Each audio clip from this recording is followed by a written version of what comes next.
all? We don't have any lights on that much. They're on even though. Well, are we ready?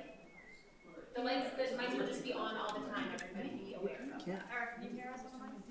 They're not on I yet. don't know if it's the mic I'm hearing. Did you turn them on? Yeah, we don't We have got lights. no lights.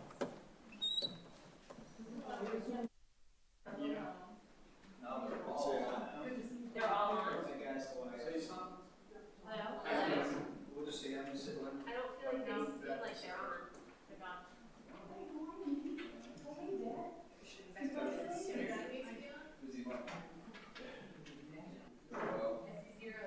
Yeah, I see it. There's like a power switch on the back. Sure, go Is for it that little switch right on the top? I don't know, I feel like that's the only one I see. Maybe Hannah can press it, we'll see what happens. Yeah, to the right of the floor. Yeah.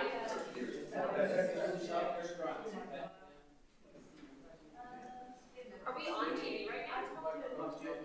No, but our image on TV, do you know what? Yes. Yes. Thank you. When I was under the desk, was that on? Sign language, everybody? Great. There is no.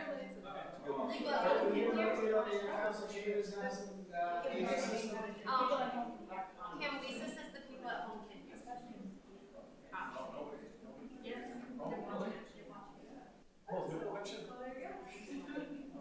Thanks, viewing audience.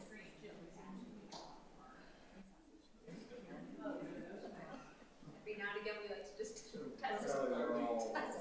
We're live right now. Thank you. So I don't have to press the button and have it not working. Lisa says people on BevCam can hear us right now, so this is good. We're live right now. That's all that matters. That is all that matters. Thanks to our viewing audience for sticking with us.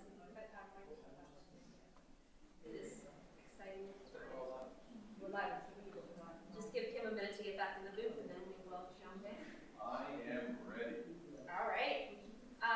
Thank you, everybody. So, people who have been following on BevCam for the past few minutes, thanks for sticking with us. In truth, we had a little bit of a technical glitch here in the room, but it seems like it's less glitchy on your end because you could hear us while we were working that out. So, thank you for sticking with us.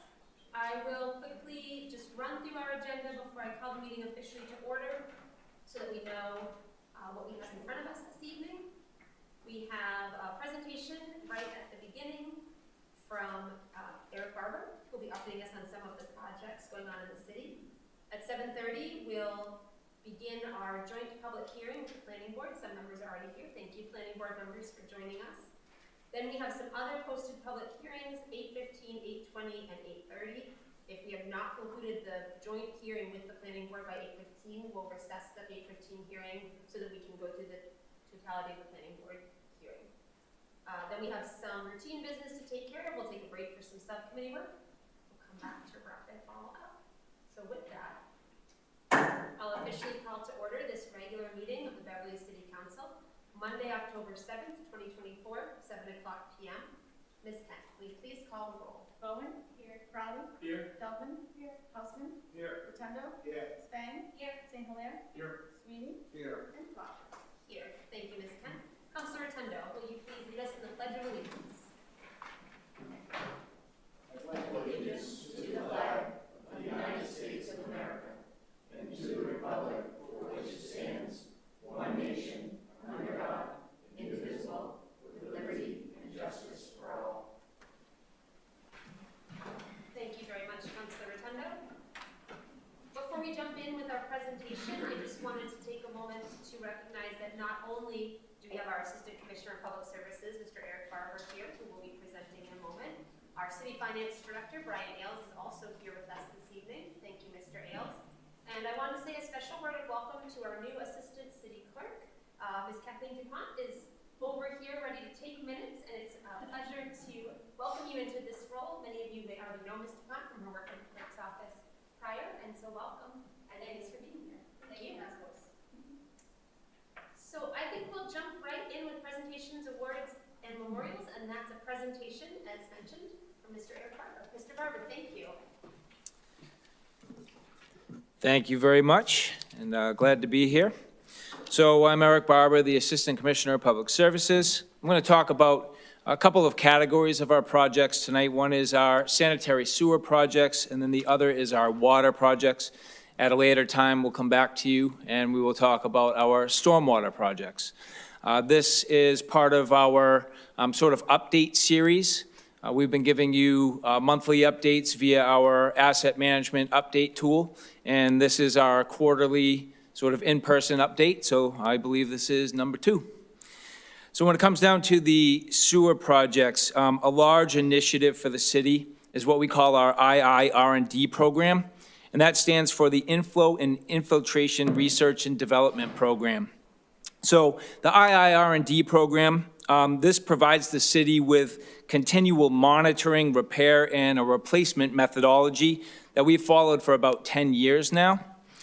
This program was originally developed and conceptualized around about a $2.5 million budget annually, and that was approved by the City Council, and we operated about 2 budget cycles at that $2.5 million mark. Now, this program has been absolutely instrumental in a large scale, and I mean the entire city, large-scale monitoring, inspections, repairs, rehabilitation of some of our city's most vulnerable but also valuable assets. And unfortunately, the funding is still not enough for the vast work that needs to be performed within this collection system. At this point, and for the past about 8 budget cycles, this program has only been funded between $1.4 and $1.8 million. So this leaves us short of the true capital needs for these critical rehabilitation projects and where the program was developed in the first place. As part of the II-R&D program, the city is currently investigating condition, integrity, and the operational condition of one of our largest sanitary sewer pipelines that traverses along Dane Street Beach and Independence Park.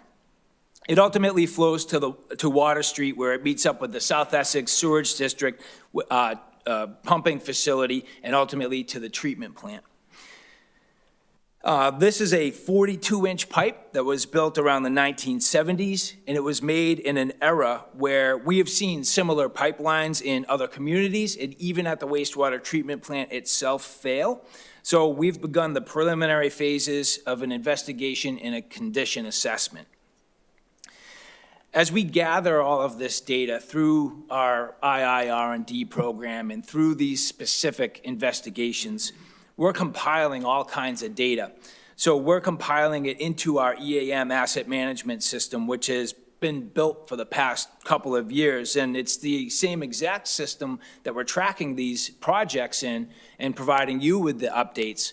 So as we move forward and we're gathering all this information, this is going to help us to identify criticality, priority, and ranking as we move forward to make data-driven decisions.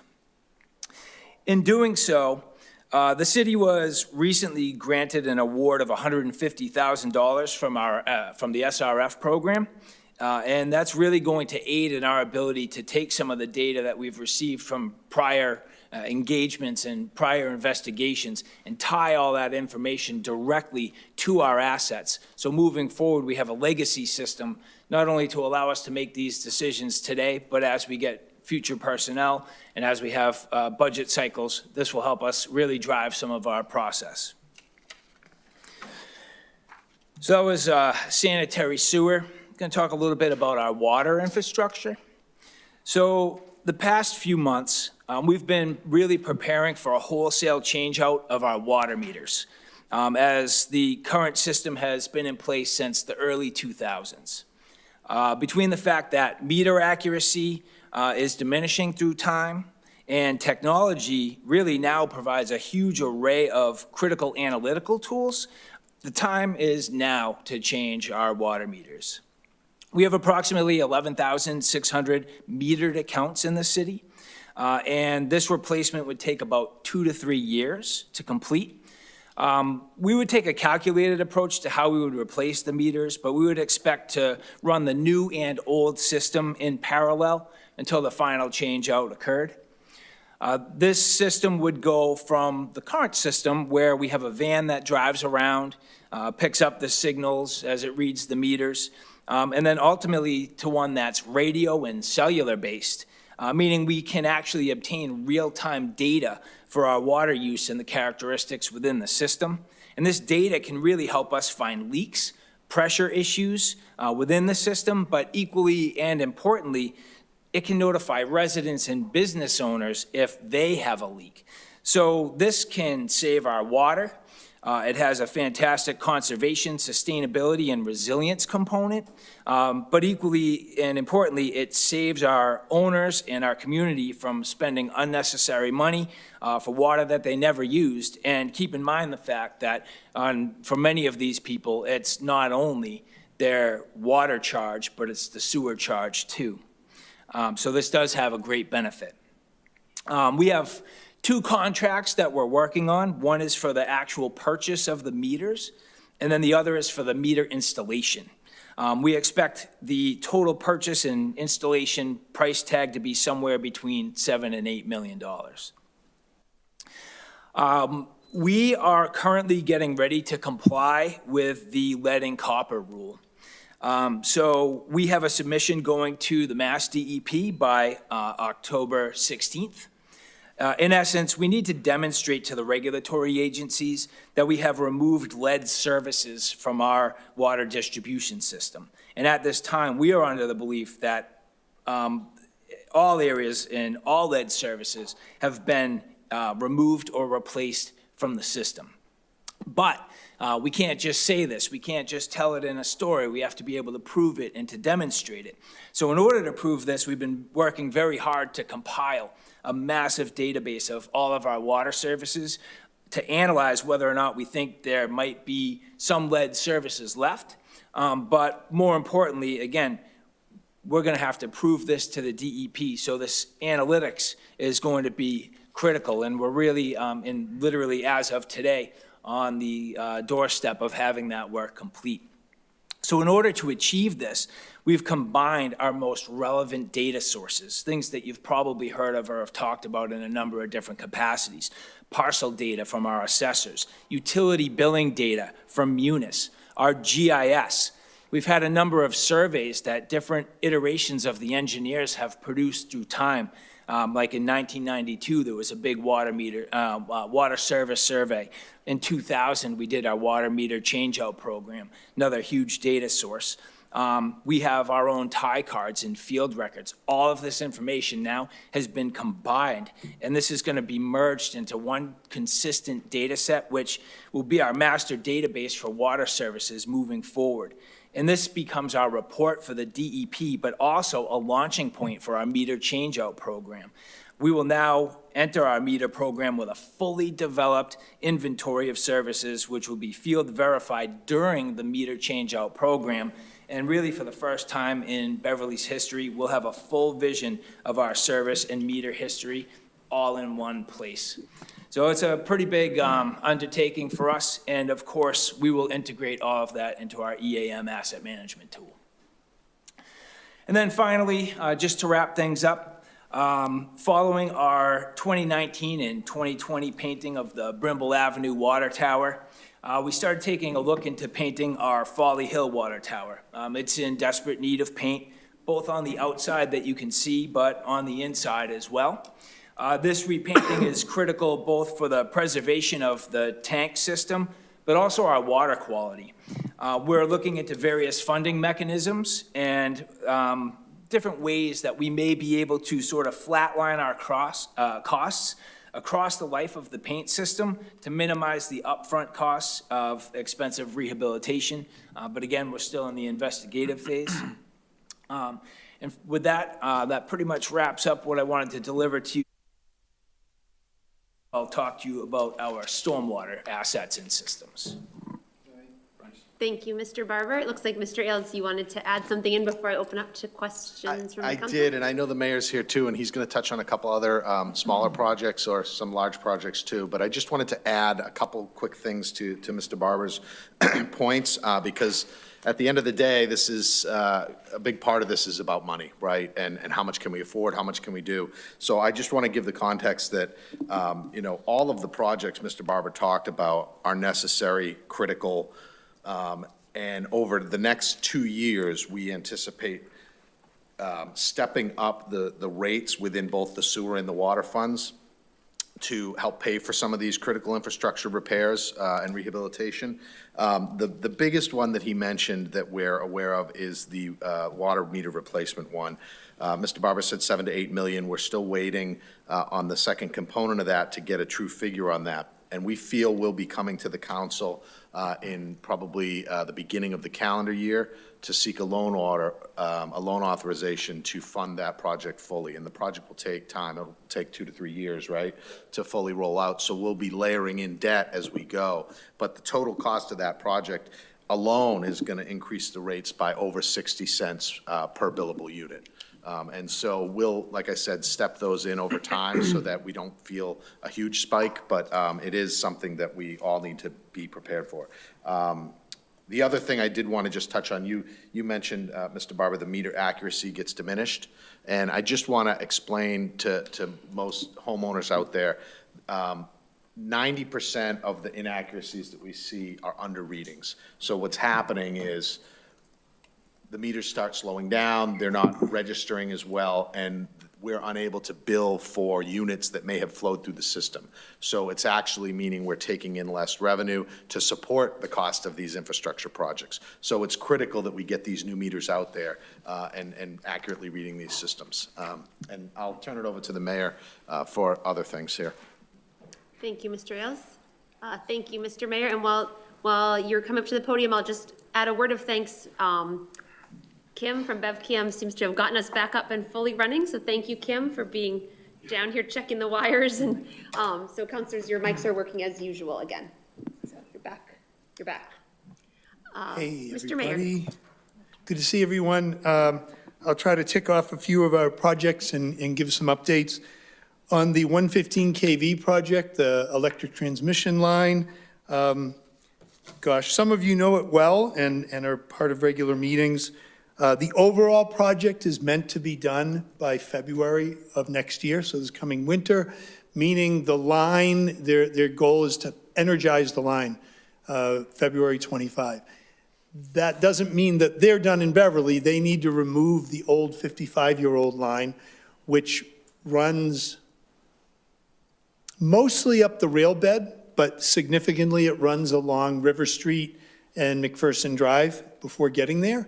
So they'll be needing to remove that line. And then we'll see evidence of that when they're getting to the train crossings. They're going to have to work with the MBTA to get through those areas. So they've got work to do still. On the street and the condition of the street front, we'd wanted to pave everything before this winter. They haven't gotten far enough, as we all know. There's been tons and tons of ledge and lots of delay for them. So what we agreed with them is they're going to try to get ready for us to pave from down by River Street, where it comes out of the transformer, the substation there, through Pleasant Park, Broadway, across here to Thorndike, on Endicott, over to Monument Square and up Hale, almost as far as the traffic light at Lothrop and Hale. I don't know that they're going to get out of our way in time for us to do all of that, but we're going to do as much as we can, as much as they're able to clear. They've got to pull the line through. They got to pull the line through between the, what do we call those? 8x24s, the manholes, section to section. So as much as they can get out of the way, we'll pave before winter. But that means the rest of the route won't be paved until next year. And in fact, we're planning to replace a very old water main from about Leonard's Greenhouse at Corning up to the traffic light at Hale and East Lothrop. So that'll be the section that gets paved last, because it's going to get one more significant piece of infrastructure replaced in the spring. So that's a quick update on that. Central Fire Station, The project, I mean, this is one that we've talked about most recently because it was one of the items that was subject matter of summer meetings, right? The building envelope project, the project was awarded to the general contractor. Contractors produced submittals for approval. Permits have been submitted and are in progress. Contractors getting ready to mobilize and are expected to begin work in the building envelope within the next month.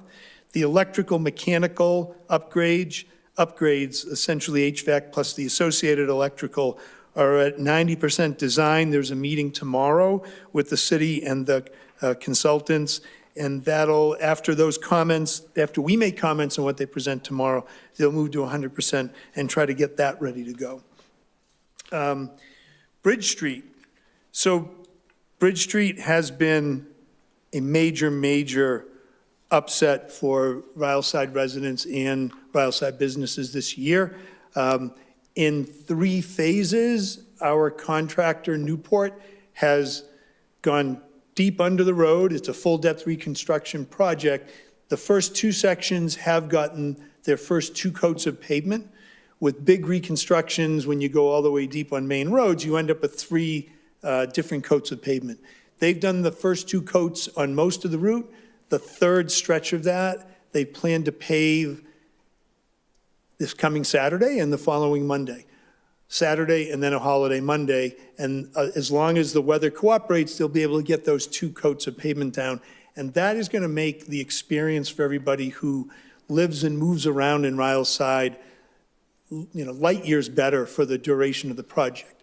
Because what'll happen after that is they'll be doing sidewalk work for several months. They'll be bringing in the equipment to replace signalization at, to remove it from one intersection, put it at another, and make improvements along the way. And their goal is for finalizing that work next year.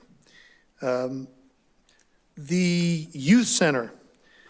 So the youth center, the next 3 things I'm going to touch on will all have some activity in front of you folks. At your next meeting, there's going to be a transformer easement in front of you for approval. That's not that complex. It's, there needs to be a new transformer for the electrical service to the new building, and I know the city solicitor is preparing it for you folks. I don't want to say whose easement is whose. I think it's National Grid on our property.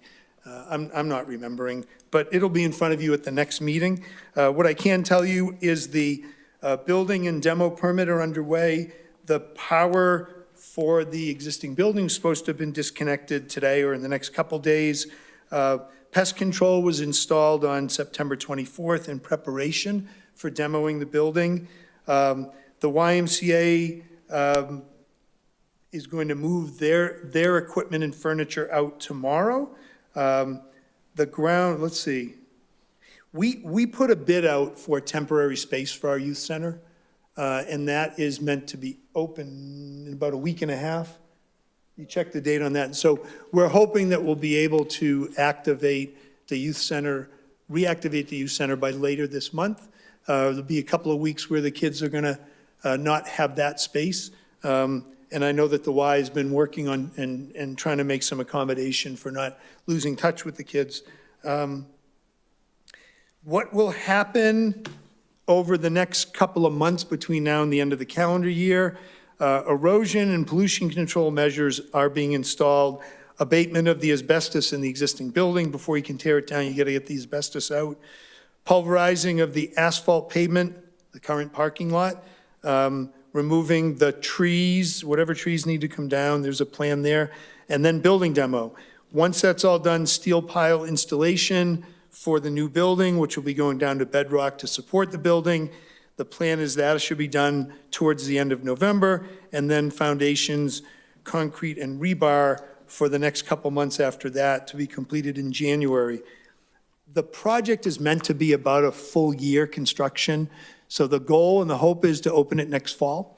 As I said, as soon as we open the bids on temporary space for the youth center, we'll try to reach an agreement quickly with the winning respondent and have the kids in a space that they can be in and use reliably until after the new building is open and we're able to move them into their new home. Let's see, I've got 2 more. School buses. You know, we talked a while back, we were able to secure $1.5 million in EPA funds for clean school buses. That money essentially is meant to cover the delta between an electric bus, which cost about $350,000, and a diesel bus, which cost about $130 to $150. So the delta is about $200K, and that's what that grant, $1.5 million for 8 buses, 5 full-size, 3 minis, is meant to cover. Because that's not really enough to do to actually make it work, the state was able to take some of their clean transportation and electrification money and give that to the Mass Clean Energy Center, and they asked them to run a grant program, and any community or school district that succeeded in securing EPA funds was eligible to apply to Mass CEC. We applied for $1.5 million additional with Mass CEC. They had many more millions that were applied for than they had available, and yet they awarded us the full amount we asked for, which is really, really exciting, because you take that, now it's $3 million, not $1.5 million, and for each bus, there's a $40,000 direct payment that you file your taxes. We talked about the direct payment process before. So another $320,000 on top of $3 million, and so we're moving towards finalizing the plans for procuring the buses. They need to be ordered by November 30th of this year, even though some of them we're asking to be delivered this current fiscal year. Some of them will ask to be delivered in the next fiscal year. But we've got to put the order in by November 30th, meaning that we will be before you at the next meeting, filing for a public hearing on November 12th.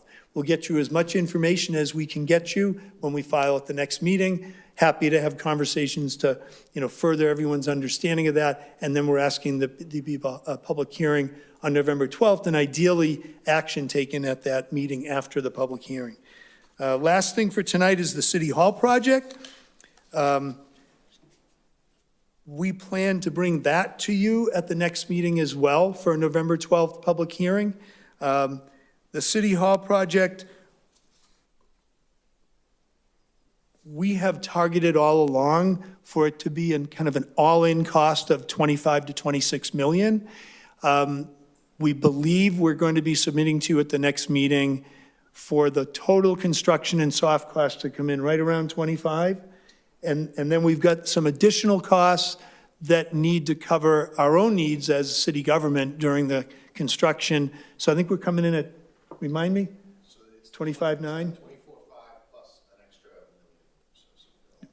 Everything else. So about 25 and a half, which is meant to cover all of the costs for this building and the annex, which for years was the police station, right? As well as our own needs to be off campus for 18 to 24 months when the time comes. So that's what I got to share with you, and I know Council President is looking at her watch, or should I say the clock on the wall. I don't know if you have time for questions, want to ask any questions. We're here for that purpose, and I appreciate everyone's time. Thank you very much, Mr. Mayor. Thank you, Mr. Barber, Mr. Ailes as well. We have just a minute or so now. I saw 2 hands already, so I think what we'll do is we'll go to Councilor St. Hilaire, have time for at least maybe that question set, and then we will jump into our hearing, and Mr. Mayor, if it's okay with you, we'll pick up with questions. So councilors, if you have questions, if you could jot them down after that joint hearing with the planning board. All right, Councilor St. Hilaire. Thank you, Madam You got this President. slot. And thank you, Mayor and Mr. Barber. These updates are really helpful, and I appreciate your commitment to delivering these updates to us on a regular basis. I guess just a quick one, water projects in the farms on Hale Street. Any update on that one? You ready, Counselor? Yes, please. So Mr. Barber wanted to present that to you in his 10 minutes, but it took all the 10 minutes. So I said, you can tell Councilor St. Hilaire off to the side. But you know that the water work is essentially done, although there's still some connecting going on. What remains that has to happen is the sidewalk work before we can pave. And so best case scenario is paving in the spring. I don't know how much, they can't pour sidewalks during winter months. So it's really, I think it'll be first thing in the spring on the sidewalk work, followed by paving. And is the condition of the road how it'll be through the winter now? So because we plan to do a full resurface, have they done the best they're going to do for now? For the most part, except for what remaining part of Okay. Thank you. Thank you, Councillor St. Hilaire. We'll pause, Councillor Rotundo, I know you were next that I had seen, so we'll pick up with Councillor Rotundo. Thank you, Mayor. We do need to bring the planning board up here. So why don't we, I'd entertain a motion, Councillor, just for a 2-minute recess, so we could reset a little bit, get the planning board in place, and we'll go from there. So moved. All those in favor? Thank you, 9-0, take 2 minutes.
It's the same legal notice. So we only need it once, okay. Thank you, everyone. We'll call the council back to order so that we can prepare to open our joint public hearing with our planning board. Thank you again to the planning board members for being here, and to planning board chair Ellen Hutchinson, thank you for being here. Nice to have you here as always. So I will officially open the city council's portion of this hearing on order 236. This is a joint public hearing with the planning board, and this is the legal notice, order 236. Notice is hereby given in accordance with Mass General Law, Chapter 40A, Section 5, that the Beverly City Council and Beverly Planning Board will hold a joint public hearing on Monday, October 7th, 2024 at 7:30 p.m. in the City Council Chamber, City Hall, 3rd floor, 191 Cabot Street, Beverly, Mass., relative to proposed amendments to various sections of the Beverly Code of Ordinances, Chapter 300, Zoning and Zoning Map, for the purpose of complying with Mass General Law, Chapter 40A, Section 3A, commonly known as the MBTA Community Zoning Law. Copies of the proposed amendments containing a detailed summary of proposed changes are on file in the Planning Department and the City Clerk's office located in City Hall and available for public review, and are also posted on the Planning Department website at beverlyma.gov/1105/MBTA Communities Multifamily Zoning. And this was in the paper on September 23rd, and September 30th. Thank you. Thank you. May I? You may, Thank please. Good evening. The October 7th, 2024 meeting of the Beverly Planning Board is hereby called to order.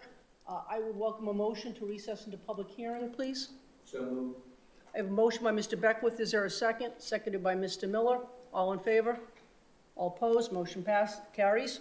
Back to you, ma'am. Thank you very much.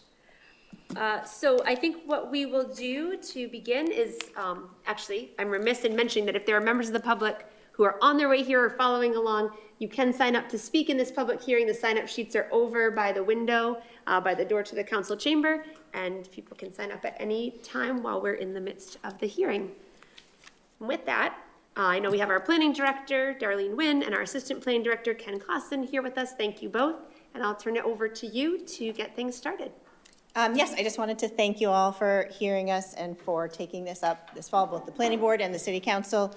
Ken's going to give most of the presentation, but just as you know, and as I presented in June, we are required to be compliant with this law by the state, and our deadline is December 31st. So we appreciate you taking the time to look at it. We need to submit an application by that deadline. Recently, just last week, 33, or was it this week? I don't even know anymore. 33 communities did receive their compliance application, and at that time, the state announced a new grant, an MBTA Communities Catalyst grant that we were not aware of. So by us becoming compliant, in addition to all the other grants that we would remain eligible for, there's a new pot of money that we would be allowed to comply with. So I just wanted to, or apply for, so I just wanted to add that. And turn it over to Ken. We've been working on this for 2 years, and Ken has done most of the work in addition to some consultants. So I'm going to let him take the floor. Thank you very much. Mr. Clausen, thank you. Thank you. So I think everybody's pretty familiar with this law at this point, so we're not going to go into the nitty-gritty too much. But basically what it says is that a city or town, one of the 177 designated MBTA communities, has to provide at least one district of reasonable size in which multifamily housing is permitted as right. You cannot have an age restriction since shall be suitable for 8 families with children. The zoning district must have a minimum gross density of 15 dwelling units per acre, and part of the district must be located within a half a mile from a transit station. So for Beverly, that puts us in the commuter rail category, which requires 15% of our 2020 census total housing unit count as multifamily units in the district. So in 2020, our census housing was 17,887 units. So 15% of that total means we have to have a zoning district. We have the zoning capacity for 2,683 multifamily units.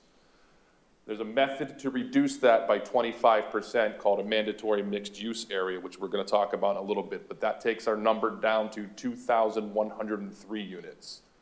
Because Beverly has so much developable area around our train stations, 90% of that area has to be within the half a mile, and the minimum density required is 15 units per acre. So up to this date, we have submitted our action plan back in 2022 and the beginning of 2023. So we got interim compliance, and then we got technical assistance through MHP, which gave us a consultant to help us work with the compliance model. That work was completed over from March to 2023 to March 2024. In August of 2023, they changed the EOHLC changed the law allowing this mandatory mixed-use district, which we have submitted for our location for, and we received approval of that over March and April of 2024.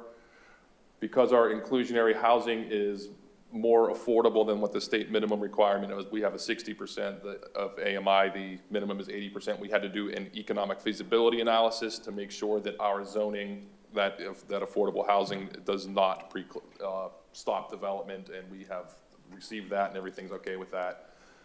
And we made some revisions to our compliance model. After the meeting that we had with you all in June, we found an error and corrected that, and we submitted our red line zoning over in September, and here we are. So here's our strategy.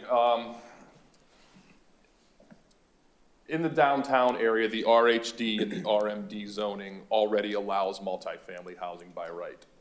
The majority of the CC and the CC2 does as well, except for the areas that are in our core pedestrian area where we require the ground floor commercial.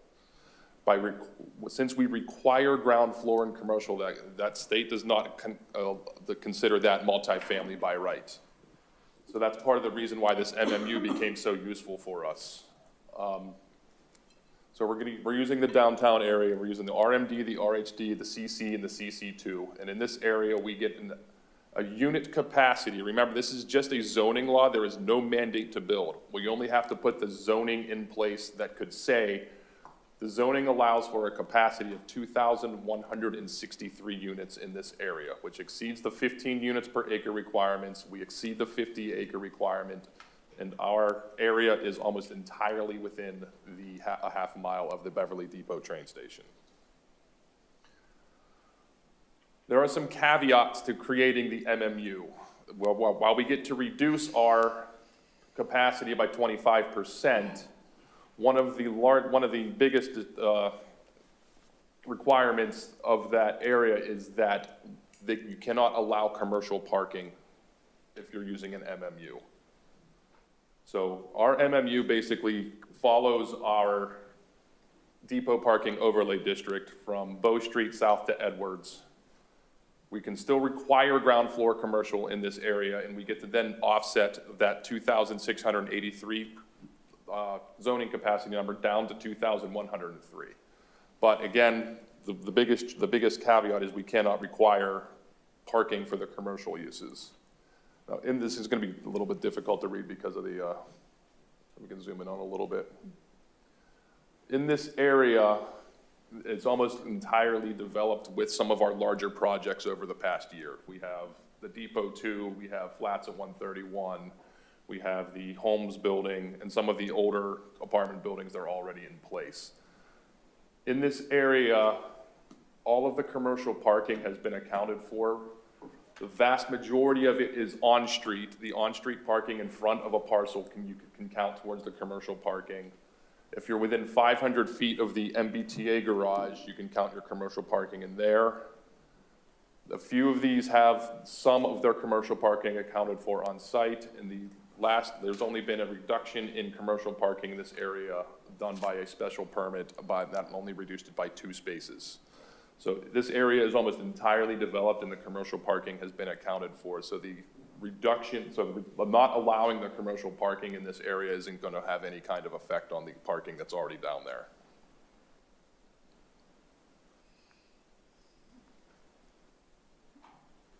All right, what are we doing?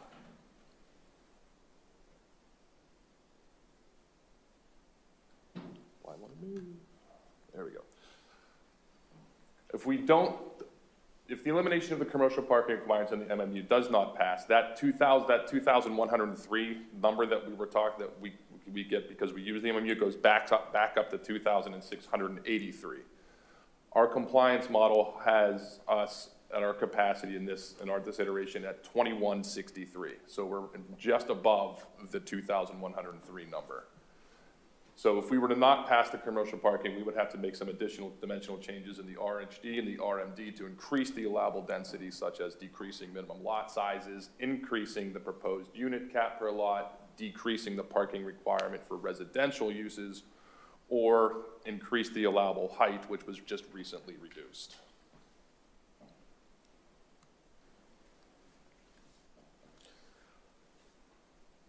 In order for us to hit that number, we did have to make a few minor text changes to the zoning in the RHD, the RMD, and the CC2. Now, this would only be in the overlay districts in the downtown area. This would not be citywide. In the RHD, the existing minimum lot size is 6,000 square feet. But that lot size increases by 3,000 square feet for each additional dwelling unit over 2. Now, as those lots got larger and larger and larger, the compliance model, we were not in compliance because of that lot size increase. So in order to achieve compliance, instead of having the lots get larger and larger, we instituted what would be a unit cap per lot. So no lot in the RHD could have more than 9 units on it. That's the only textual change. All of the frontage, setbacks, heights, everything else stays the same. Same thing with the RMD zone, except it's 8,000 square feet lots with a unit cap of 8. And this is not cooperating. There it is. Yeah, 8,000 square feet instead of, so the lots in the RMD would then increase by 4,000 square feet for each additional dwelling unit over 2. We have to remove that and then put in a unit cap of 8 for the RMD. And the other change would be in the CC/CC2 zone. There's a lot of different dimensional requirements in the CC/CC2 depending on what the lot borders. So if you have a commercial use, residential use, or a combined commercial residential use, zone lots with side and or rear yards abutting a residential zoning district. The existing zoning says that the lot size requirement is none for 100% commercial use, and then 1,000 square feet of total area per dwelling for residential use. We had to remove that second part where it says 1,000 square feet of total area per dwelling for residential use and switch it to none for all uses. So just like a commercial use, it would be no minimum lot size. Those are the bulk of the zoning changes. We also did change a little bit of, again, the same thing, another one of the CC/CC2s, which do not abut a residential, residential zoning district in the MBTA district. Instead of having an existing zoning of 1,000 square feet of total lot per dwelling unit, we switched it to none to mirror commercial uses. And the last one, which is not included on slide, is basically there's some language in there that makes it kind of unclear whether multifamily is by right or not in the non-core pedestrian area. We removed the language that gives it, that makes it just absolutely perfectly clear that multifamily is allowable by right in the non-core pedestrian area of the CC/CC2. That's what I've got. Thank you very much, Mr. Clausen. So Madam Chair, if it works for you, I'll open up for a question from the council and then we'll go to you for the planning board and we can go back and forth. Sounds great, All thank you. right, thank you. Councilors, so you just heard the plan. Are there questions or comments for Mr. Clausen or Ms. Nguyen regarding what was presented? Thank you, Councilor Spang.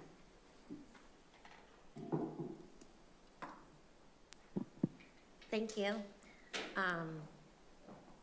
That's actually very helpful. I just had a couple questions. One was whether the CC/CC2 or the Cabot Street zoning now requires first floor commercial as well? And will it only be required now in the MMU, which is the red, if I understand right? No, correct. The MMU is the red on there. We will be requiring the ground floor commercial there. There's a blank spot along Rantoul between the red and the yellow. That's also in the core pedestrian area. We did not include that in any of the MBTA community overlay zone or the MMU overlay zone because we didn't want to extend the no commercial parking that far up, and we don't get any benefit by putting that area in because we can only get a 25% reduction based on the capacity in the MMU. So that's what the red area achieves that. So we did not feel the need to add part of the core pedestrian area that wouldn't give us any benefit. On the other side, on Cabot Street, north of Highland, which is where the green area stops, is where the core pedestrian area begins along Cabot Street. It is also not included in the MBTA community overlay zone. So the green part right now doesn't require Correct. first floor commercial Correct. anyway? Okay, thanks. I have more questions, but I'll let other people ask too. Thank you, Councilor. Yep. Madam Chair. Question from members of the board? Derek? Yes, thank I think we do for BevCam listeners. I was gonna say, Speak loudly if you can. or How about come coming to up the to the podium. That's usually not a problem for me. I just had a question. During our master planning process, we did a lot of looking at the various other public transit areas in the city, the other train stations. And I remember, some discussions anyway of having some housing that could fall into categories like this included. So I'm just interested as to why that wasn't needed. I know that we're looking at a critical mass in one area. What were the factors that went into not addressing those? Yes, thank you. So I guess there's 2 points. We did talk about North Beverly specifically in the master planning process, and during that process, we said we were going to wait 10 years before we looked at that, and also for transit service to improve before and then have a master planning process around North Beverly. We didn't think this would take 2 years, that we just worked on either, but our strategy when we started it was, what is the bare minimum that we need to do to comply, because we are basically a compliant community already with the intent of this law. And the amount of inputs that had to get in, it took quite a long time, but we were going to, that was our goal. Our strategy going from the beginning was, how do we take what we have now and comply and kind of get this over with and move beyond so we can do other things. Unfortunately, it took us 2 years to get here.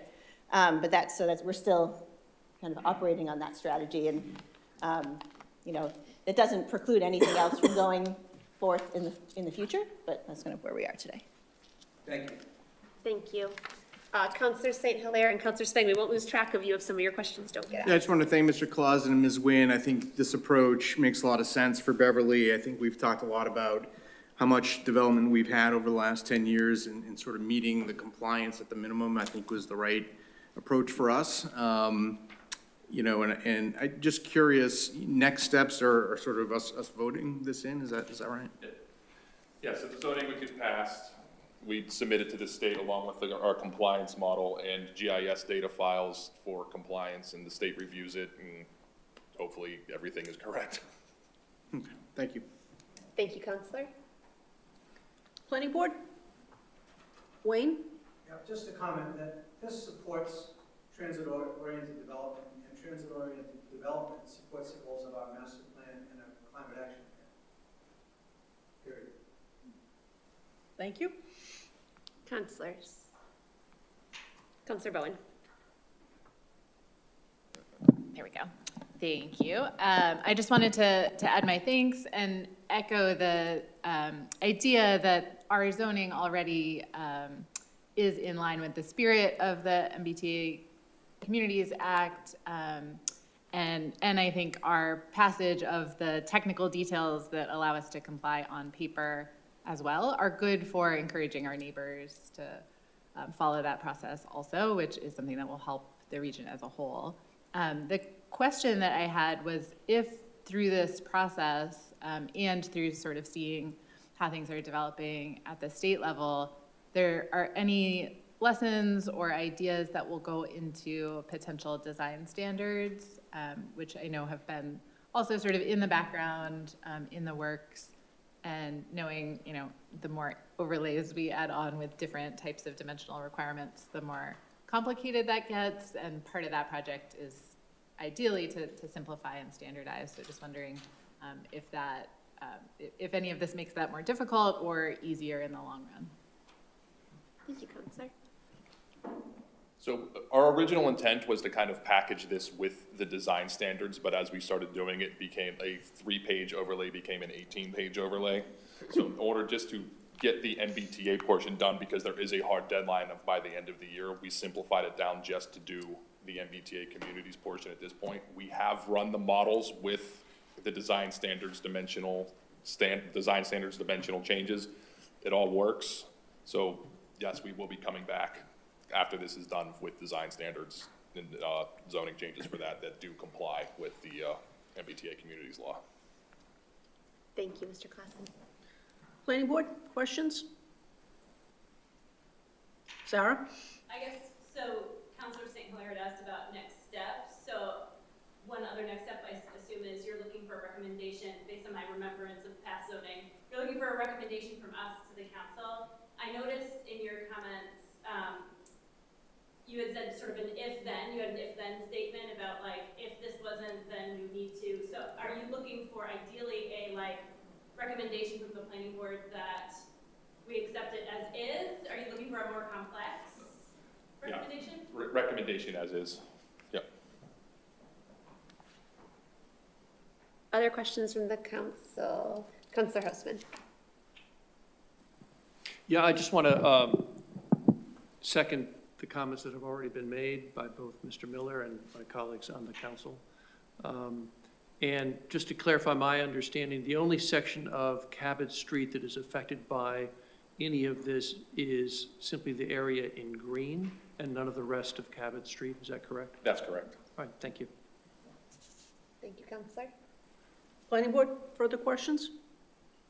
I'll ask you one, Mr. Clausen. My understanding is that we're talking about capacity numbers, not exact numbers of units. I guess my question's sort of more philosophical, I think. What's the next step for the MBTA? Well, not the MBTA, I mean the state government and what they might require us. In other words, when does this capacity change into something a little bit more solid? When does the next shoe drop? That's a good question, and I don't have an answer for that. Okay. This is just a zoning law. Nothing has to be built. The zoning just has to be in place. If, I would assume that this doesn't have the desired effect that the state is hoping for, that something might happen, but we have not heard anything to that effect yet. It's gonna take time to see how it works. And again, with the statewide housing crisis, this is just another piece of the puzzle that the state is trying to do to resolve that. Thank you. Counselors, are there other questions? I know Counselor Spang, anyone who has not had a chance yet? Counselor Spang. Thank you. So I understand that a lot of it has already been developed. Some of the areas that maybe have not yet are like the purple RMD, and it sounded like one of the main changes, or one of the only main changes, is not requiring additional 1,000-foot lot sizes to have units. Can you explain what that means practically? Yeah, sure. The vast majority of these lots in the RHD and the RMD are already non-complying to our zoning. It's about 80% of them, meaning that the lots are too small already, or they don't, or the buildings just don't fit the setbacks or anything like that. So that's why in the model, when we ran it, as we got the lots and lots, as the lots got larger and larger and larger in order to achieve the capacity, it just didn't work. So that's why we had to switch that to, instead of lots getting larger, to put a unit cap on a number of units per lot. Now, some of these lots the majority of them are 5,000 to 6,000 square feet. In order to put a 9-unit, 8-unit building on it, we needed roughly 30,000 to 35,000 square feet of space in order to fit the building, the parking, and everything within the setbacks, because all residential parking has to be achieved on site unless it's by a special permit. And sorry if I may. Please. And it's not impacting, like, some of the heights were Correct. lowered recently, None of the heights are changing, none of the dimensional requirements are changing, other than the dumping the increase of the lot size. The front setbacks are still the same, the rear setbacks are still the same, the minimum lot size is still the same, and the building height is still the same. Thank you. If I could just add to support there are other things that will restrict what can be built on those lots too. Ken mentioned parking, the height is the same, but also inclusionary housing requirements, which kick in at 6. So generally, that's a limiter for a lot of people. So I think all of those things will kind of help regulate, and prevent kind of massive development, which we don't expect to happen. Real quick, one of the other changes I forgot to mention was currently, for a site plan review to trigger for a multifamily building, it requires 10 units. We're proposing to change that to go down to 6, because that's where the inclusionary housing kicks in. Thank you. Anything else from members of the planning board? Okay. Counselor St. Hilaire? One last question. So I know this is playing out differently in other communities that maybe have more drastic changes required to comply. You mentioned there's a deadline of December 31st. I mean, how is this playing out at the state? Do we need to respond to this, or, what happens if we don't? The SJC case opened with Milton today. We don't know what the outcome of that's gonna be. It's not gonna happen for a few months. They don't expect a decision for a few months, which is probably gonna be after our deadline would have passed. So we need to submit our compliance regardless of whatever happens with that at this point. If we don't submit our compliance, we then become ineligible for any of the loans that are listed, not only that are listed in the MBTA communities package, but it's becoming more and more and more grants that are not listed there. If a grant has any kind of caveat in it that says your community must be in compliance with all state, local or state laws, you're not in compliance with MBTA communities, that then kicks that loan out. So it's not just the ones that are already listed. Thank you. Thank you. Counselor Spang, you had one more, you said.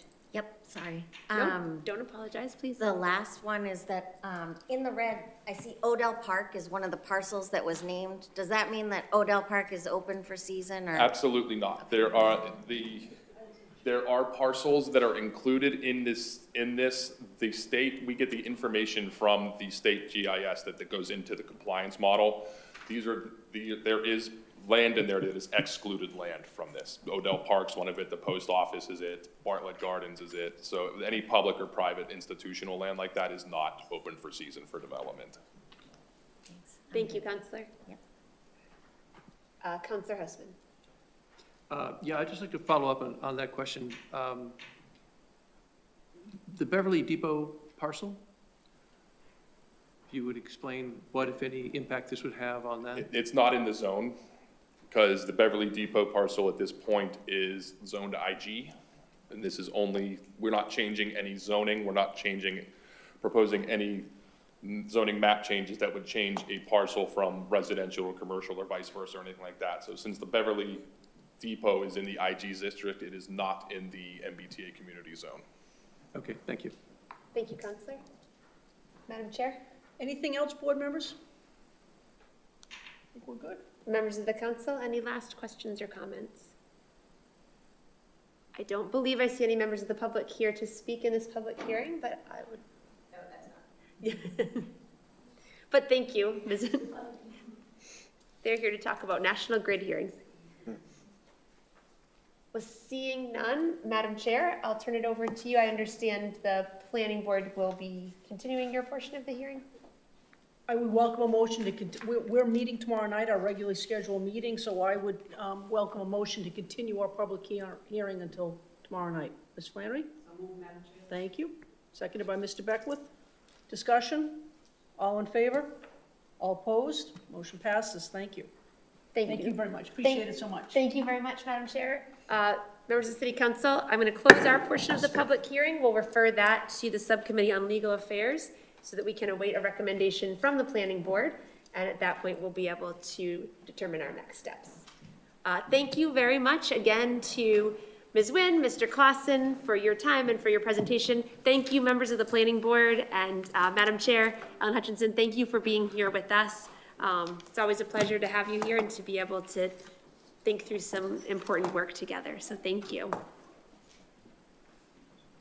I would entertain a motion to take a 2-minute recess so that the Planning Board members can, thank you. All those in favor? Aye. Great.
Very much. We'll call the council back to order, and Mr. Mayor, thank you for being back with us. We'll pick up, we have some time before our public hearing posted for 8:15 for some questions. And Councilor Rotundo, we left off with you, and so we'll pick up with your question for the mayor. Thank you, Madam President. Mayor, I know Mr. Barber was discussing the water meter transitioning over, and obviously it's long overdue. My concern is because of the inaccuracy of these meters and seeing other communities going through this problem, some of these meters are being estimated. And if you recall back in the early 2000s when people were doing self-readings and then all of a sudden the big bills came out and it became complete chaos, and even more recently, I'm just thinking just the public education piece as this moves forward that, look at, we need to be a little more accurate with this stuff, because if someone comes up with a $2,000-3,000 bill, which probably is what they owe, still doesn't negate the fact that it's gonna be a very hardship for them. So in terms of the existing water meters that are past their expiration date, right? Or should I say their warranty date? We reached out about a year plus ago to everyone whose meter had stopped working and who was on estimated billing. And we really worked through communicating with them how to get their own reading and start to bring themselves up to date. And we've worked, engineering department has worked with homeowners on that front to try to make sure that there's not a big sticker shock, and worked with them on, kind of paying it down. So, each time that somebody's meter, their current meter breaks, it's the same dynamic. We don't want for a lot of time to go by, so we're trying to keep tabs on that. When the new meters are in, they're going to be, far superior pieces of equipment, as you can imagine. And everybody, once they are in, everybody will get their own login and have their own ability to keep tabs on how their water use is going. And you can also set up alerts for yourself if something goes amiss with your account. So that could be the way that somebody prevents, going away, being away and having something go wrong, or not noticing that there's the toilet that doesn't stop running, for example, not failing to notice those things until they add up. So I do, you're right, everything's overdue here with this process, and we're excited to get going, get started. Thank you, Counselor. Other questions from the Counselor Sweetney? Thank you, Madam President. Thank you, Mayor, for your summary of the projects that you've touched on already. It's a comprehensive list, so I appreciate that. I have a question about one project that wasn't mentioned, the Dunham Road and Brimble mixing up the words there, roundabout, and the MassWorks funding that we have available for designing that. Could you provide an update on where things stand on design, and then if there is to be a plan to bring forward construction anytime soon, if that's contingent on state funding and some of the factors with regards to actually potentially building a roundabout there? Yes, no, thank you, Counselor. I'm glad you brought that one up. We applied in June for construction funding through the same MassWorks grant program, knowing that once they fund your design, they're likely to fund your construction. Okay. So the grant that we secured last year to move the design forward, we've been working with VHB to move that along. They've been working as quickly as possible. They got enough additional design done so that we were eligible and applying back in June. We're waiting on announcements from the state on this year's awardees under MassWorks. If we're awarded this time, then we'll be able to finish off design, for which the money's already in hand, and be ready to hopefully start construction by next summer. If for some reason we don't get the grant award, we'll continue the design and go after the grant again next year. It would delay the start, but we're hopeful. We're hopeful that we'll get the grant funding this round, and again, if that's the case, it'll be a next summer start with about a 1.5-year timetable for full construction. Okay, thank you, Mayor. And similarly, in that area, I know there was a free cash appropriation to try to kickstart the design process of potentially looking at an overpass or other types of solutions. Is that a project that's still on hold, or is there active progress towards designing a potential option there? active progress on the design. I think I've talked about this part of this before, that for a lot of years, the project seemed kind of stuck in neutral. And part of it is that the location that was being looked at was closer to Brimble Ave, kind of right beyond and behind the rest stop on the northbound side, going across to pretty much the entrance to the Cummings campus at Dunham Ridge. And that was not able to get traction, in part for getting a design that worked, and in large part, however, because the federal highway folks were not likely to support the location. So I think you remember this, when we came to you folks looking for additional funding to take the project to 10% design. Yep. We said we're now looking at the top of the hill, which kind of puts it more equidistant between Centerville and Brimble. And we were looking at a full interchange. Well, we went and we sat with Mass Highway leadership back in March, around about March. It was late winter. And we went to see them about a number of issues and projects. And on that one, they really hammered home that they think it doesn't matter where the location is, that the federal highway folks are not going to approve another full-blown interchange between the Centerville and Brimble Ave ones, that they're too tight together. So they encourage us to go back and look at more of an overpass than a full interchange. So that's where we went. And we have looked at a couple of alternatives with the engineers looking. They had to show alternatives to the state, although we still think the right design is at the top of the hill.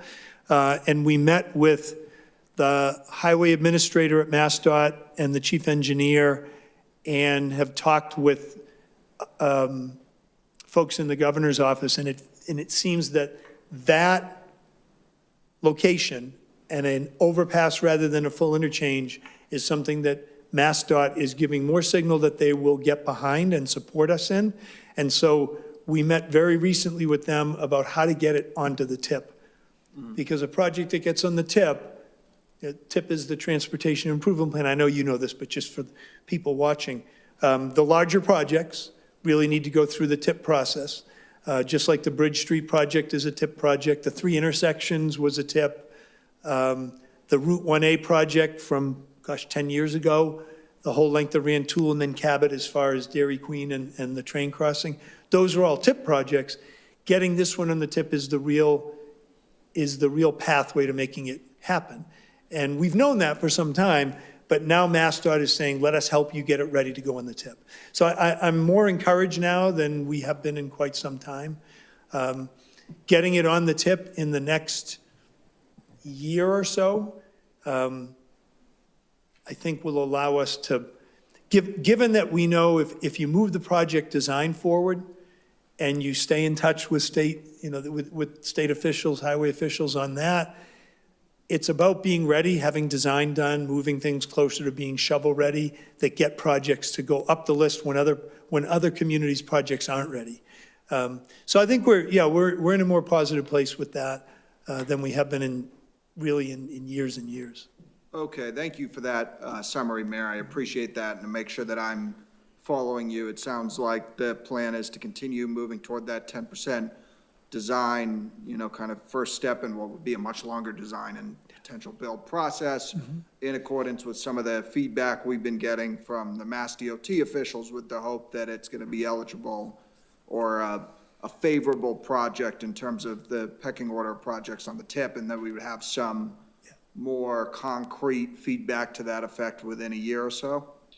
Yeah, I mean, MassDOT has told us this is a project that they will support. Okay. Right? Getting it onto the tip, we've been pushing to get it on the tip at the next go-round. They think it might not be quite ready at that point. The tip is updated every year, but it's a process between January and March. So they're suggesting that we're not ready to be in that mix this coming January, but more a year from January. And I said, well, how's that going to slow us down on getting funded? And they said a couple things. They said there's more federal infrastructure money now than there has been in years. And so things are moving up and off the tip. which gives them confidence that if we can get it on the tip in the next 16, 17 months, and we're working with them on it in the meantime, that we have more of a chance to move it, that it doesn't have to languish for years on the tip before it moves forward to actually being funded and having construction start. Okay, thank you, Mayor. And we have the funding from the previous free cash allocation to continue on that process to hopefully getting to that point in terms of work on design, correct? Right. That'll take us to 10% design, and these percentages are funky, right? Yeah. 25% design is more than half of what's needed. But for some reason, MassDOT has these percentages they use. But we need to have it to 10% to be ready to get on the tip. We'll need more money in order to continue the design on this project. We'll get a better handle on that as we move forward. But typically, the design costs end up being in the neighborhood of 10% of the project cost. And so as we get a better handle on a cost estimate for a whole project, that'll give us a better sense of how much money over how many, the next few years will need to be put aside for continued design work on that. And I just remind us all, the ability to solve that could help maximize the value of the commercial industrial parcels there. They're not limitless in terms of the number of parcels that remain, but, some are kind of underperforming, some are yet to be developed. And then there's the long-standing set of concerns around the mix of a residential neighborhood that never had an infrastructure built for that kind of industrial and commercial activity. So, you take that together with the roundabout that you first asked about, and those projects happen one after another, we could really be finally kind of unlocking the key to that part of town, working the way it should, the businesses that can be there thriving and the neighborhoods being better served. Okay, thank you, Mayor. I appreciate those updates. Thank you, Counselor. I'm going to pause us here because I do need to open our 8:15 posted public hearing on order number 253. Ms. Kent. Order number 253, City of Beverly, order that the City Council of the City of Beverly hold a public hearing on Monday, October 7th, 2024 at 8:15 p.m. at 191 Cabot Street, 3rd floor, Council Chambers, relative to a National Grid to install a SO pole on Bridge Street. And this was in the newspaper on September 27th. Thank you very much, Ms. Kent. I think we have a couple here that I think will be fairly easy for us to take back to back. I do notice a few members of the public who are here. If you are interested in speaking in any of the public hearings, there are sign-up sheets just right on the window ledge kind of over here, and we'll take you in the order you're signed up. But to start us off, I'll invite our National Grid rep, Savita Mahabir, if you would like to help us out with this first order. Sabita Mahabir Sheehy, representing National Grid, 44 River Street, Beverly, Massachusetts. This portion of the job is to go underground and then to a pole, installing a new pole right before the bridge. And this is to make room for the temporary bridge going in. Thank you. Councilors, are there questions or comments? Okay. All right, sorry, Councilor Svang. Was this for the SO pole? This is the SO pole. Yeah. Explain what SO pole means. So loaned. Other questions or comments? And I'm just making sure, so you're here to speak in the 8:30 hearing, is that correct? Yes. Okay, I just wanted to make sure that I didn't miss you. So seeing no other questions and no other members of the public for this one, I'll close that and refer it back to the Committee on Public Services for further action this evening and open our 8:20 posted public hearing on order 254. Ms. Kent. Order number 254, City of Beverly, order that the City of Beverly hold a public hearing on Monday, October 7th, 8:20 at 191 Cabot Street, 3rd floor, Council Chambers, relative to National Grid to install a JO pole on Bridge Street. This was in the newspapers September 27th. Thank you. Ms. Mahabir, we'll go back to you for this one. Yes, this is to move 3 poles to the opposite side of the street, also to make room for the temporary bridge. Thank you. Are there questions from members of the council on this one or comments? Okay. Are there any, oh, sorry, Councilor Stein, please. Sorry. Do you know how long this work would take? Is it a day, a week? This is due to whatever the state's doing. We're at the mercy of whatever their schedule is. Okay. But how long does it normally take to move a pole? Do you know or no? A couple of days, set them and then transfer the wires. Thank you. Thank you, Councilor. Any other questions or comments from councilors on this one? Any members of the public who wish to speak in this public hearing? Seeing none, I'll close this public hearing and refer that as well back to our Committee on Public Services for further action this evening. Thank you, Ms. Mahabir. And this does give us another window of time before our 8:30 hearing. Mr. Mayor, thank you. And Councilor Bowen, I think you are next up. And then Councilor Houseman, I know you're waiting as well. Great, thank you. So I had one quick comment, what I think is a very quick question, and then maybe a slightly larger question, but I can package them all quickly, I think. So the comment was just with the interest in sewer and water projects and thinking about both the need to fund those capital projects fully over time and the impact on individual homeowners seeing potential increases for a variety of reasons. Just wanted to also throw into the mix that there is a meeting scheduled of the Finance and Property Committee in a couple of weeks for folks who are interested, having heard those updates on water meter switch outs, the question of whether folks would be allowed to put in second water meters to separate out non-water that doesn't go into the sewer, that discussion will happen and is not part of this project.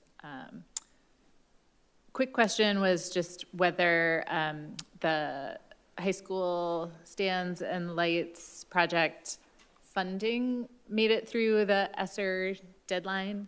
I know that the project was timed to. Yes, so thank you for bringing up the lights and stands. We should all feel really good about that. The girls' soccer team has bragging rights as the first team to play a night home game at the field they're playing right now. Well, the game might be over by now, but they were playing Salem High. I was able to stop over for a few minutes, and the excitement is amazing. The budget, yes, the ESSER funds were successfully spent before the deadline. The budget is held up for all that we've needed to do, although we'll give you a follow-on update. There may be some need to spend some money in the spring. Behind the end zone, behind the track closer to Herrick, you'll see when you look that that's really the pathway to the stands. There may be some need to do some retaining wall work with the hillside because there was a need to cut into the hillside a little bit for some of the install of the stands. Not that the stands are that close, but I think to get the equipment in. A modest price, but it may not fit within what we already have had appropriated. But everything's really good. Boys play at home Wednesday night, boys soccer. I don't know when field hockey will play their first game. I think boys football is coming up a week from Friday. So, and my hope is that they're all out on, out on the field at night as many times as they can be between now and the end of the season. And the marching band is going to be able to start practicing out there this Thursday, I think. So, exciting. Thank you. If I can ask one final one. Just curious if there is any movement on an alternative set of projects for the library. Yeah, really status quo on the library. Not that we're not meeting and kind of brainstorming, but status quo on any expenditure and movement to date. Thank you, Councilor. Councilor Houseman. Yes. Yeah, just two things. One, Mayor, I just want to thank you and acknowledge you and your staff stepping up as you promised to provide these updates on a regular basis, both online for the council for the data project, the data compilation from the engineering department as well as these. So very much noted and appreciated. Thanks. The Hall-Whitaker Bridge, if you could just give a quick update on sort of the timing of what's going on with that and the coming what? steps. Sorry. The Hall-Whitaker Bridge. Oh, yep, sure. So Hall-Whitaker Bridge, the MassDOT team, as promised, they've worked really well and hard at coordinating with agencies, state and federal, and they've moved initially they were planning, hoping to advertise for a construction management firm to start construction on the Temp Bridge next September. So September 25.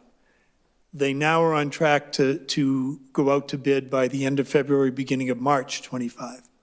I hope that means that they're saving time on design and permitting, that means they'll be able to save more time on construction.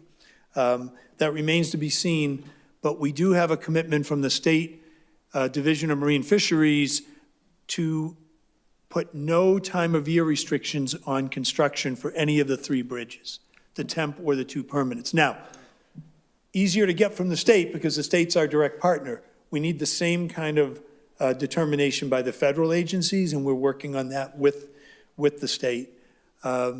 So that's where things stand on the timeline for the Temp Bridge. They're still saying the Temp Bridge, we should plan for it to open to traffic. I don't want to over-promise it in a sense, but first half of '27, which is not a great improvement over what we've heard before, but we're still trying to beat that. But if that's where it happens, that's the target date for the state as they're talking about it. We're going to still push to see if we can beat it. On the permanent replacement bridges, the goal is that they will be ready to tear down the old broken Hall-Whitaker and the currently functioning Kernwood at around about the same time, within a few months of the opening of the Hall-Whitaker, within a few to several months. I'd said to them, best if we don't have a gap between opening the Temp and tearing down the current bridges, unless you're really successful at pushing forward the timeline on opening the Temp Bridge. But they're all of those things are kind of on the table, and we continue to push. And as I said, the state has been true to their word of working to try to move these timelines and coordinate with different agencies. Last thing on that is we've been asking the state to come out and do another update for the community. There's some, they wanted to get the design to a certain point. We believe the design will be at that point by later this fall, and so we've been asking them to, in the late October or sometime in November timeframe, schedule a time with us to come to Beverly and do an update. And now that's what they said that they would agree to do. We don't have it booked yet, but we're going to keep pushing on that. I feel like they really should, the story on the progress is a better one than I think people had been fearing, so I want them to get out and share that here with folks. Separately, the temporary repairs on the Kernwood Bridge that they're underway on, which are meant to keep the Kernwood operational for the next 3 years, so it doesn't fail. That work is underway now. Just a quick follow-up, if I may. So your best estimate around constructions on the ground for the temporary bridge, roughly? Best estimate would be them getting in and starting work next summer. Okay, all right, thank you. And as I said, that whether we can get the federal agencies to agree to waive time of year restrictions, I mean, they don't just waive them. The plan has to be that the work is done in a way that's still, that stirring up and siltation is not problematic. But, I think I hope we can get there. That'll make a big difference once construction starts. Thank you. Thank you. Thank you very much, Mr. Mayor. Appreciate you being here and Absolutely. Mr. Barber being here. And I know some of these projects we'll be hearing more about at our next meeting, and so we'll look forward to having a chance to dig into those. All right, thanks, everybody. Have a Thank wonderful you. night. Thank you. This brings us to 8:30, so we will open our posted public hearing for 8:30 on order 252. Ms. Kent. Order number 252, City of Beverly, ordered that the City Council of the City of Beverly hold a public hearing on Monday, October 7th, 2024, at 8:30 PM, 191 Cabot Street, third floor, council chambers, relative to National Grid to install a new regular station on Livingstone Ave to replace the existing one. And this was in the newspaper on September 27th. Thank you very much, Ms. Kent. If there are members of the public still joining us or who have joined us who would like to sign up to speak in this public hearing, there's a sign-up sheet over on the table by that window, and we will take public comment shortly in the order that folks are signed up. We'll begin by asking our National Grid rep, Diana Cuddy, if you would come to the podium and help us to open up some conversation on this order. Sure. Good evening. My name's Diana Cuddy, National Grid Gas, 170 Data Drive, Waltham, Massachusetts. And I'm here tonight to request a grant allocation for a regulator station replacement on Livingstone Ave in accordance with DPU requirements and our own internal replacement program for this type of equipment. Thank you, Ms. Cuddy. Councilor Rotundo, we'll go to you first. This is your ward. Thank you, Madam President. Few questions, several questions. The existing one, if I recall, is on the opposite location of Livingstone currently. It's on the same side of Livingstone, but on the other side of Bridge Street. And it's a two. Right, so I guess, so let me rephrase that. So the current one that's being replaced, the one that's existing right now, you're looking to move it on the other side of Livingstone or Bridge Street, but on the same side. I get that. Exactly, yes. Is there a reason why you can't keep it at the existing location? Yes, actually, the reason is because that's a two-vault design. There's two small vaults that are separated by a pretty good distance, and to utilize one of the existing ones would mean we'd have to put some equipment in the middle of a driveway that's in between the two of them. So it's cleaner and easier just to bring it to the other side of Bridge Street. Because I don't read designs for a living, and it was really, and I know the neighbors over there, this is their concerns, especially on Livingstone, the vent pipe that would be coming up, correct? That's the only piece that would be protruding out of the asphalt or concrete sidewalk. I know that there's the two grates currently. So if I'm to visualize, that's just gonna be replicated where you're looking to put it along that wooden fenced area at 63 Livingstone, is that correct? So it will be a little bit different as times modernize. So instead of the two small vaults separated by a big distance, it'll be one vault that's a little bit larger than the two separate ones. There will be a vent pole connected to the regulator station, and there will also be a small pneumatic box and a small SCADA box, which controls the electrical that helps our group change the pressure in the thing remotely.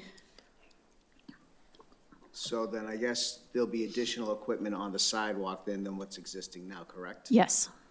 Okay. I would have to assume the ADA compliance Absolutely. would be there. Yes. I know there are some concerns with the neighbors, and I know they're here to speak to that, and I'm gonna let them speak for their concerns, but you did answer the questions in regards to the additional equipment that's going there. Is there any other locations that had been considered? We're doing the Bridge Street project right now, which is a wide-open canvas for you to move at any other possible areas that you might have considered besides where it's existing, where you're proposing the existing location? So they go by computer modeling for where to put the regulator stations. There are other ones in Beverly. They need to keep this one close to the existing one for how it ties in and how it enhances the system in this location. Okay, I'm good right now. Thank you. Thank you, Counselor. Are there other questions or comments from members of the council at this time? Counselor Bowen. Thank you. Often with these projects, we ask about the timing, both in terms of how long the work itself will take place and when, particularly how it ties in with other work being done. So if you can just speak to all the collective questions about timing and in particular on a heavily impacted neighborhood. Sure, yeah. So for this particular project, we're hoping that we can get the grant this fall, and then it would go out for a request for proposals for the contractor, with that being awarded in February and ready for construction in the spring. Great, thank you. And then the project itself, in terms of overall impact, is it a small, minimal impact on neighbors? Is it a larger multi-days. It's a smaller impact than a lot of the other projects because the vault itself is prefabricated, so they would just excavate for the vault, drop the vault in. There's some tie-ins that have to occur, so there's some digging in the street. And then the work in the vault isn't loud, it's just really mechanical in nature. And then coming back and replacing, there'll be some sidewalk panels on each side, concrete sidewalk panels on each side of the vault, and some patching in the street where they had to dig down to the valve. Thank you, Counselor. Counselor Rotundo. Follow-up question. As you're aware, Bridge Street project is being done. Yes. What is your coordination with Newport and Mr. Vitti, who's doing a lot of the replacements there now? Is there any conversations? What I've realized with National Grid, there's not a great communication, even amongst each other in your own department. So have you communicated any of this with the existing projects that's going on? Because they're doing reconstruction right now, and then you're going to come in and cut it up again. So that's the other thing that I have some concerns about. Right, so once the grant is issued, and then we would go for the permit, and we would work out the scheduling and that kind of thing at that time. We have a new customer and community person in Beverly, and that's part of what they are doing, is trying to coordinate all the work, electric and gas, and be the liaison between the city and the company. Right, which I called and didn't receive a call for anything, so that's why I'm kind of concerned about the okay. communications not being that great. All right, thank you. Okay. Counselor Spang. I just wanted to follow up. It looks from the drawings like you're going to be putting in some 8-inch conduit on Bridge Street itself. That's a project for the future. It's a replacement. So that has been earmarked for a replacement project, but it's not part of the regulator station work. Like, you think it'd be far down the, I mean, they're repaving Bridge, so I'm just, is that like, 1 or 2 years, or do you know? That I don't know, but I do know that they would repave curb to curb if they did go in during the 5-year moratorium. Okay, thanks. Thank you, Counselor. Other questions or comments from counselors at this time? Thank you. So right now, our first member of the public who's signed up to speak is Greg Nowak. And I apologize if I'm mispronouncing your last name, but if you would come to the podium as you are, start with your name and address for the record, and then you have up to 3 minutes to address the council. Thank you. Greg Nowak, 63 Livingstone Ave. So I am one address in from the work, and I was notified as an abutter. I got a couple questions. It was mentioned that this was based off of a computer model. Have you visited the site? Are you familiar with the site? You haven't been there? Ms. Cuddy. Okay. We'll have Mr. Nowak he can address his questions to the council, and then we'll have you get up, just so that BevCam viewers can follow too. So Okay. Mr. Nowak, you can go ahead. It was helpful to have that response in real time, because if you were, this is going to sound very biased, of course, but it doesn't seem like the location is conducive at all to what you're planning on moving to our side of the street. Not our side of the street, but our side of Bridge Street. My neighbors are here. I don't know if they're planning on speaking as well, but it's right at their fence, and I also don't know what it's going to do to their fence, if it's going to damage it, what kind of repairs are going to be made to that, because it's right on the line. But it doesn't seem like there's enough space there for this sort of thing, especially with a vertical projection coming out. So obviously I'm against this, but the other thing is it's a highly traveled street, both pedestrian and vehicular. So with a lot of pedestrians there, are they going to feel pushed into the street with any kind of projection whatsoever? And there's a lot of people taking that right-hand turn, which is a much different, I'm also speaking from someone who walks the neighborhood a lot. It's a much different feeling if you're on that sidewalk in its full existence right now versus where it is on the other side of Bridge Street. You don't have the same turning traffic. And I can speak for the turning traffic because I got rear-ended coming home one time on that side of Bridge Street. So I just think it's a terrible location for what you're proposing. Also, where it is right now, there are places for pedestrians. Again, it's a very heavily pedestrian traveled area. There are areas where pedestrians can walk to avoid the vault doors, because those vault doors, I mean, I don't know if there's better technology now, but right now they're hot garbage. I mean, every time you step on them, they clang, they make a horrible noise. And even if they're going to be better brand new, what happens with maintenance or lack thereof over time? those vault doors are terribly disruptive. So that's my 2 cents. I think it's a terrible idea. And I think a site visit might be helpful instead of just going off of Google Maps and computer models. Thank you. Thank you very much, Mr. Noack. Ms. Cuddy, if you wouldn't mind coming up, I did jot down the questions that Mr. Noack had, and so if you wouldn't, I know you answered his first one, but can you speak to any potential damage or repairs to the fence along where the work would be happening? Yes, if there's any damage to the fence, it would be replaced. I have not visited the site myself, but the engineer from National Grid and the consultant have gone out there and looked at the site itself. And the vault door, so any damage would definitely be replaced as part of the construction. He had questions also just about what would happen to pedestrians in terms of, is there enough space? Would pedestrians be pushed out towards the street? And also questions about the turning traffic on that side of the street as opposed to on the other side of the street. Right, so during construction, when we apply for the permit, there would be a traffic management plan submitted, and we would always have 2 police detail people there to help direct traffic, pedestrian and vehicular traffic. The vault itself is flush with the sidewalk, so that wouldn't be a concern. That the top of it, the doors are ADA approved. They have like a diamond pattern on them, skid resistant. What if newer technology comes around? We'll have to wait and see. When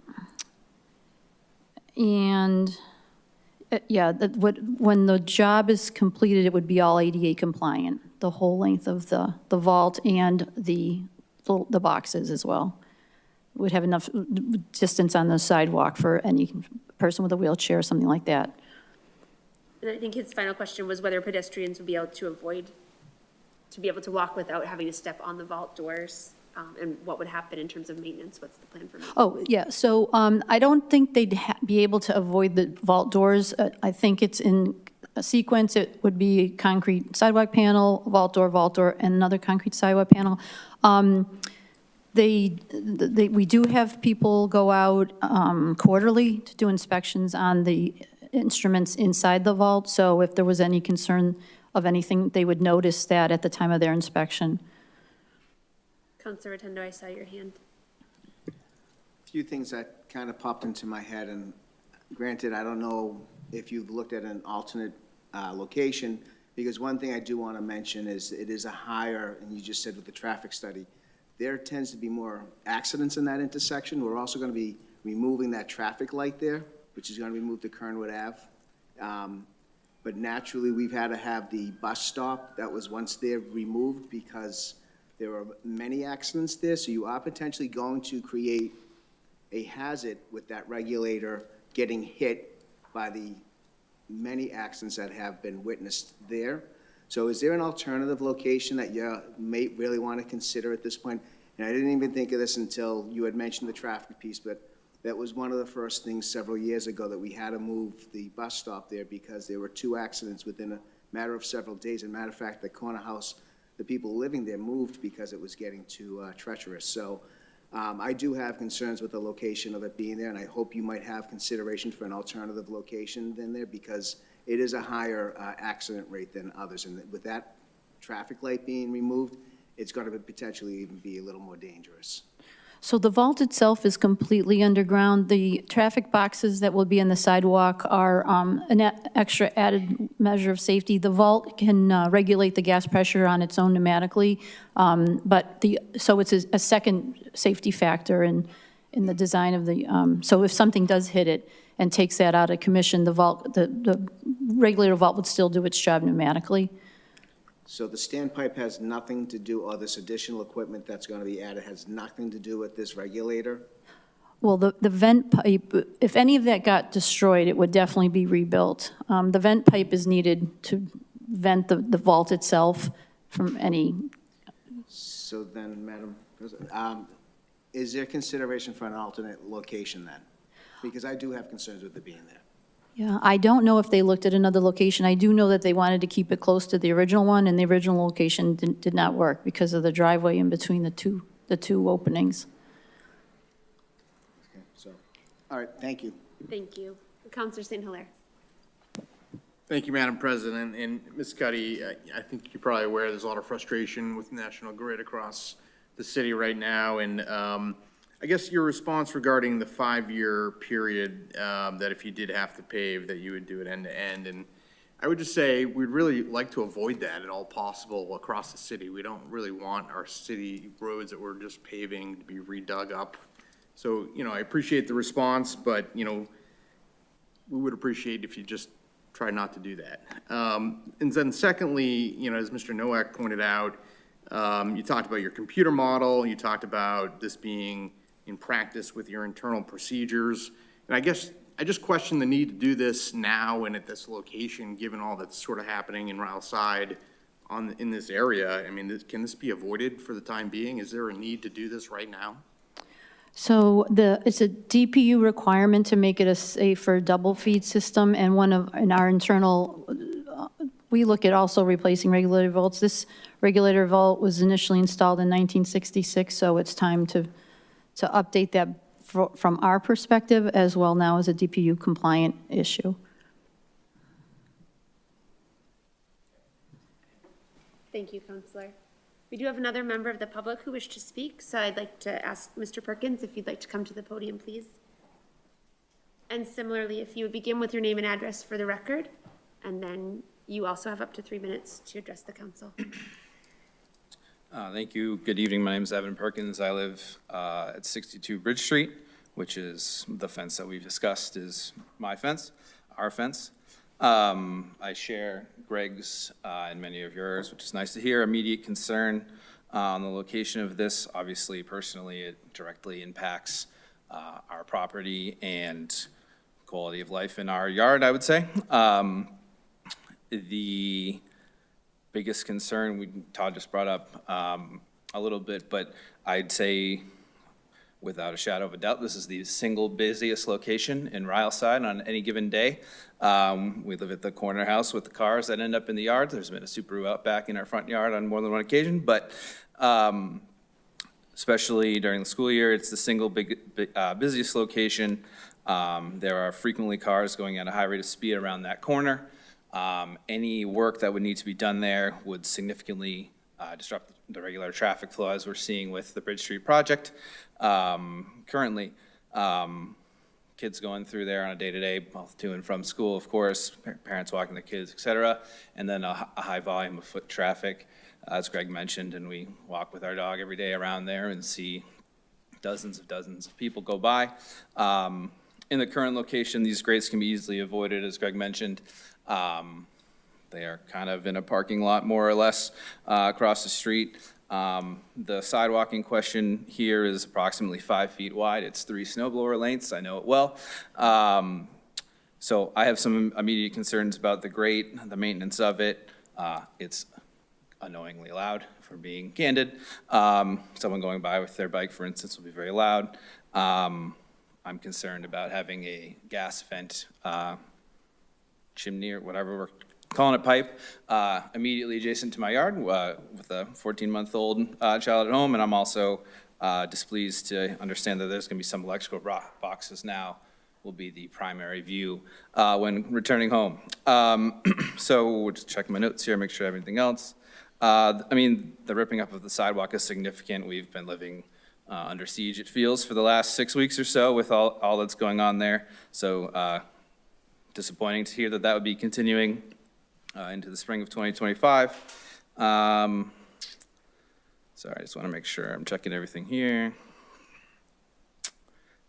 And I think that's it. I guess my formal question would be if we could just confirm the number of things sticking up and the approximate size of those objects as well. And we also got a notice of consent. I don't know if we have the ability to stop that by not signing that, but I would like that question answered. I guess that's a question more for the folks on the council. I assume I am at the end of my time, so thank you. Thank you, Mr. Perkins. Ms. Cuddy, the direct question there at the end, confirming the number and the size of these different things that would be protruding from the sidewalk in this area. Yeah, so the vent pole is similar to the one that's there now on the other side of Bridge Street. It's like between 4 and 6 inches in diameter. The boxes for this particular one, instead of one large one, there'll be 2 smaller ones, approximately 1.5 by 2.5 feet, and probably 2 feet tall, 2.5 feet tall. About 2.5 feet tall. The 2 of them, yeah, yep. The pipe is probably about 4 feet tall, similar to what's there now. Thank you. And the last question was about a notice of consent that abutters had received. I'm not as familiar with that. Know that. The letter's in the packet. You have it. From the city clerk? Yeah.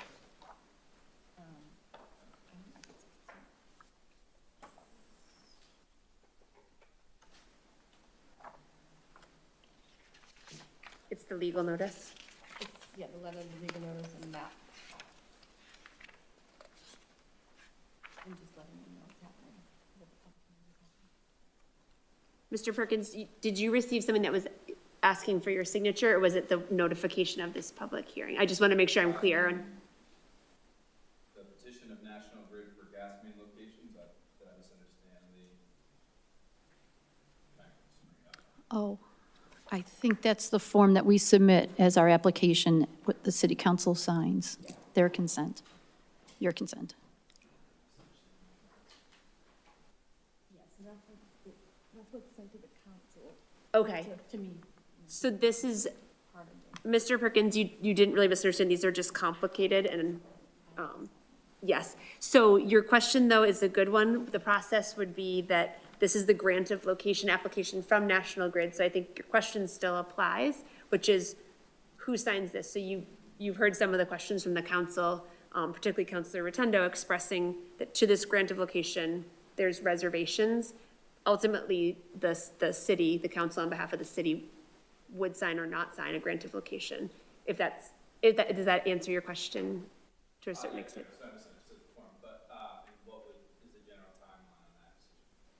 It can differ by every grant of location, but I can tell you that when we close this portion of the public hearing this evening, this will be referred to our Committee on Public Services, which will meet this evening during a break.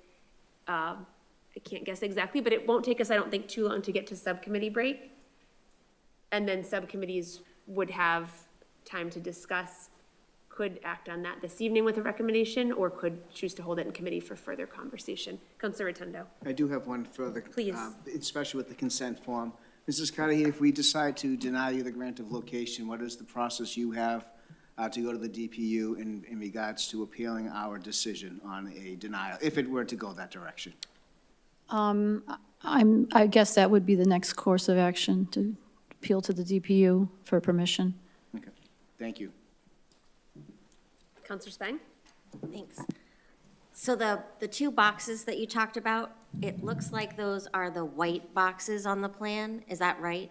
One says proposed electrical box and the other is proposed gas pneumatic box? Yes. Those are the ones that are, so that people can understand where those would be. It looks like they're along the fence line on that edge there. Yes. And the vent pipe, is that, do you know where that is located? It should be right behind the vault because it directly vents the vault itself. Okay, maybe it's on the other one. Right next to my gate. Okay, thanks. I just wanted to try to understand spatially where those are going to be. Thank you, Councilor. Councilor Bone, did I see your hand? Yes. Thank you. Thank you. I'm wondering if you have access to some information about like the radius in which this regulator needs to be to control flows in the area or pressure in the area, and how that was factored in, or is that something that another team within National Grid has processed and we'd have to sort of transmit a question through you to get information about kind of how much area there is to work with in potentially relocating that regulator? Right, yeah, so I know that they needed to keep it close to the existing one, and of course, it has to be on the same side of the street as the gas main. So it just basically is sliding it one way or the other, and this was the better option from an engineering perspective. I don't know what the radius is, though, how close it has to be the existing one. Thank you. So if we needed that information in order to make an informed decision about whether this is the best location for us as a city and for neighbors, how would we get information about how much room along that, that stretch there is to choose from? I could probably go back and ask the engineer what leeway they have. But again, like I said, they just wanted to keep it close to the existing one, and going down the other direction on Livingstone did not work in terms of what the modeling, so they came to this side of Bridge Street. Great, thank you. And I think the question we often have with major public works projects is sort of where do the people who live in the area fit in that model? Usually it's not a factor, so that's why we have these meetings and this role to insert that back in. So we may want to think about how the concerns of neighbors get factored in alongside the factors that are actually built into the computer model. Right, so in terms of construction, they would get a notification about a month in advance of that, and then as it got closer to direct impacts, they would get a flyer on their door describing, that's not what you asked. Yeah, sorry, I meant into the decision-making process about the siting of utilities. Oh, so I don't know what the checklist is from an engineering perspective. I can find that out as well. Councilor Crowley. So as we're talking some things here, you keep bringing that it has to be close to the other one. So can you tell me what the dimensions are, and when you're talking close, how close it has to be? What's the minimum, what's the maximum? How far apart can we spread this, or how close does it have to be? So I don't know the answer to that. I know that they wanted to keep this close. They wanted to use the existing one, which wouldn't work because of the driveway, so they are going as close as they can with tying it into the existing system. Can they move it, keep it on the same side any further either way? Well, so I don't, if they can go farther away from the intersection, I don't know. I'd have to ask that, but that's farther away from the existing one too. And there was a reason they couldn't go adjacent to the existing one on the east side on Livingstone, on the east side, going away that direction. If we could find out that information, I think it would be very, helpful for us. Madam President, procedurally, I don't want to belabor this. The truth is there's a lot of unknown questions. I'm looking at the map right now, and if you go further down Livingstone heading towards Woodland Ave, there is actually ample space there. There's another regulator there.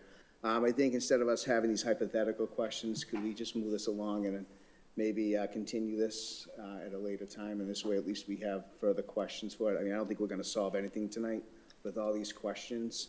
Yes, Councilor Rotundo, my suggestion would be, there is one more member of the public Yeah. who wants to speak, so I'd like to let her do that. And it sounds like, I agree, there are a lot of unanswered questions. It seems to me that we could refer this to Public Services to compile a list of what we're hearing tonight, what those questions are, and then work to request that information from National Grid before we act.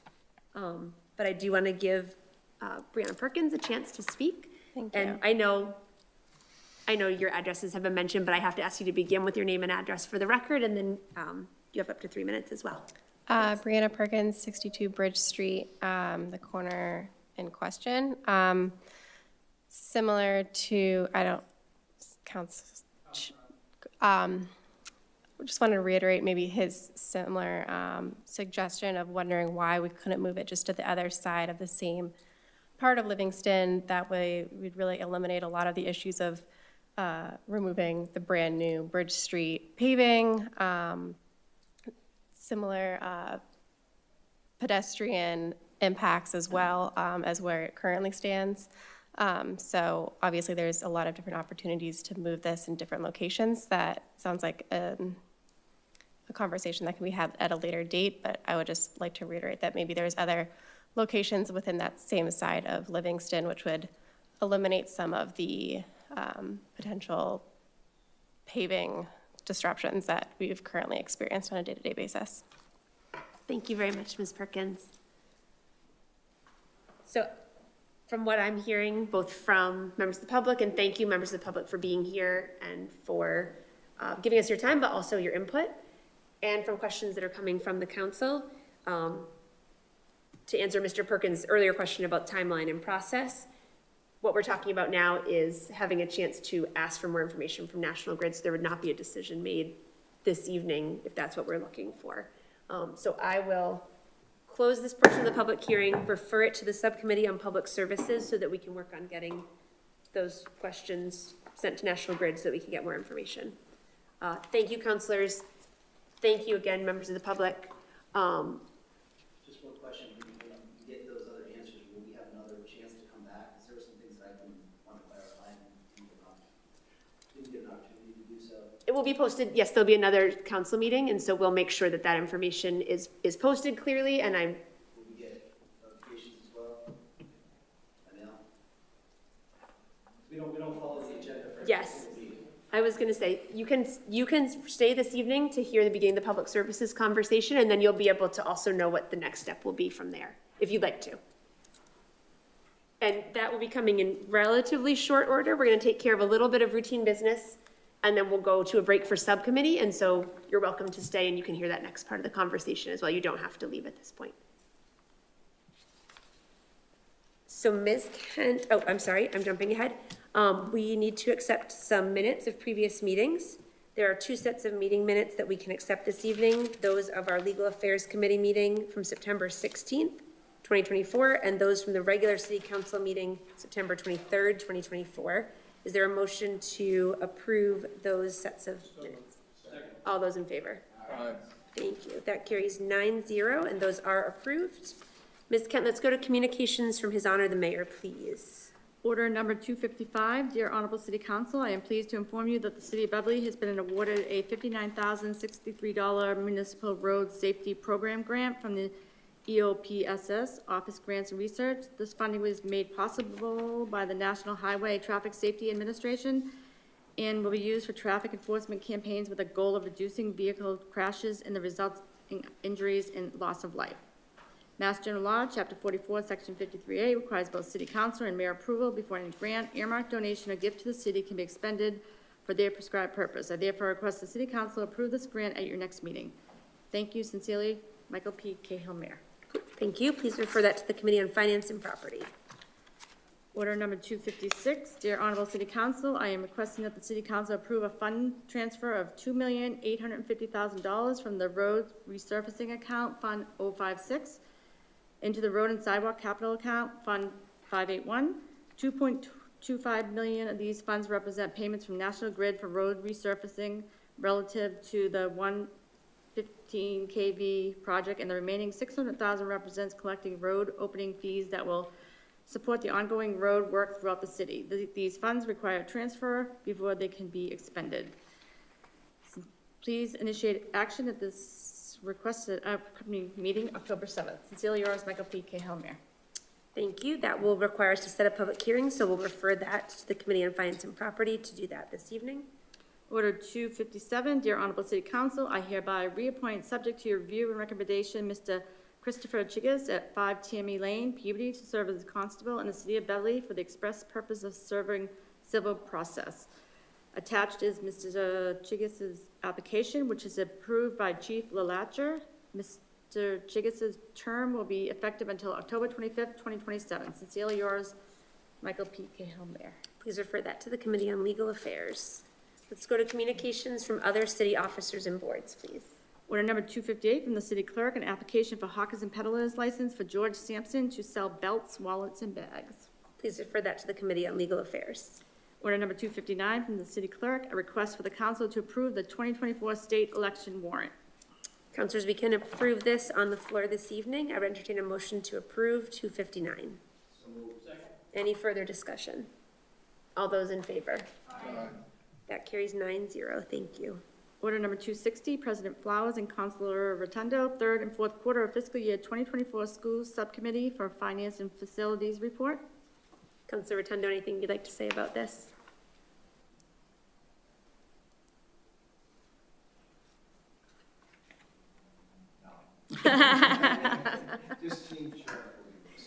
She will. We wish her best wishes on her retirement, certainly. I'd entertain a motion to receive this and place it on file. All those in favor? Thank you. Carries 9-0. Order number 261 from the city clerk, a renewal application for a Class 1 motor vehicle license for Kelly Ford, Inc., 420 Cabot Street. Please refer that to the Committee on Legal Affairs. Order 262 from the city clerk, a renewal application for a Class 2 motor vehicle license for North Shore Imports, LLC, 715 Hale Street. Please refer that to the Committee on Legal Affairs. Order number 263 from the city clerk, a renewal application for a Class 2 motor vehicle license for Ultimate Auto Sales, LLC, 15 River Street.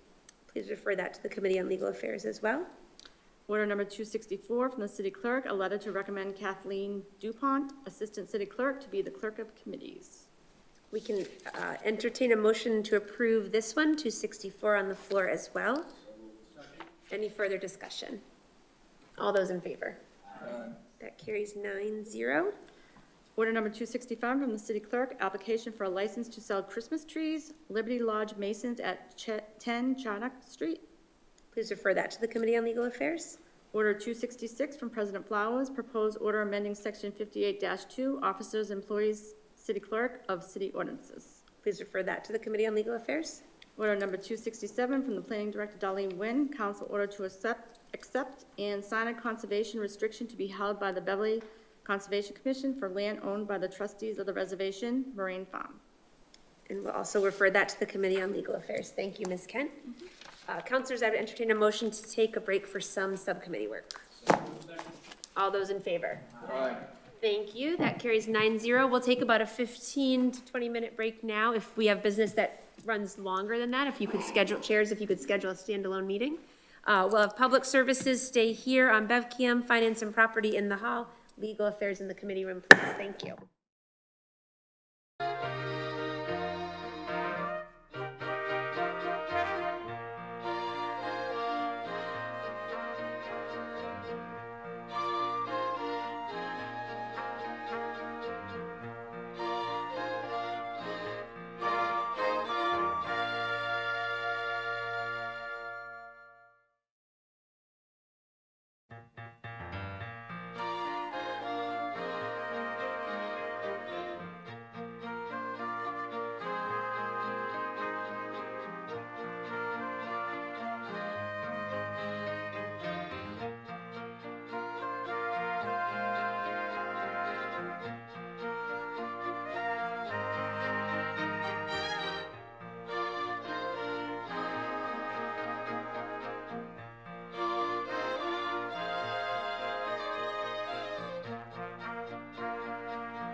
All right, so we will call to order this meeting of the Public Services Committee.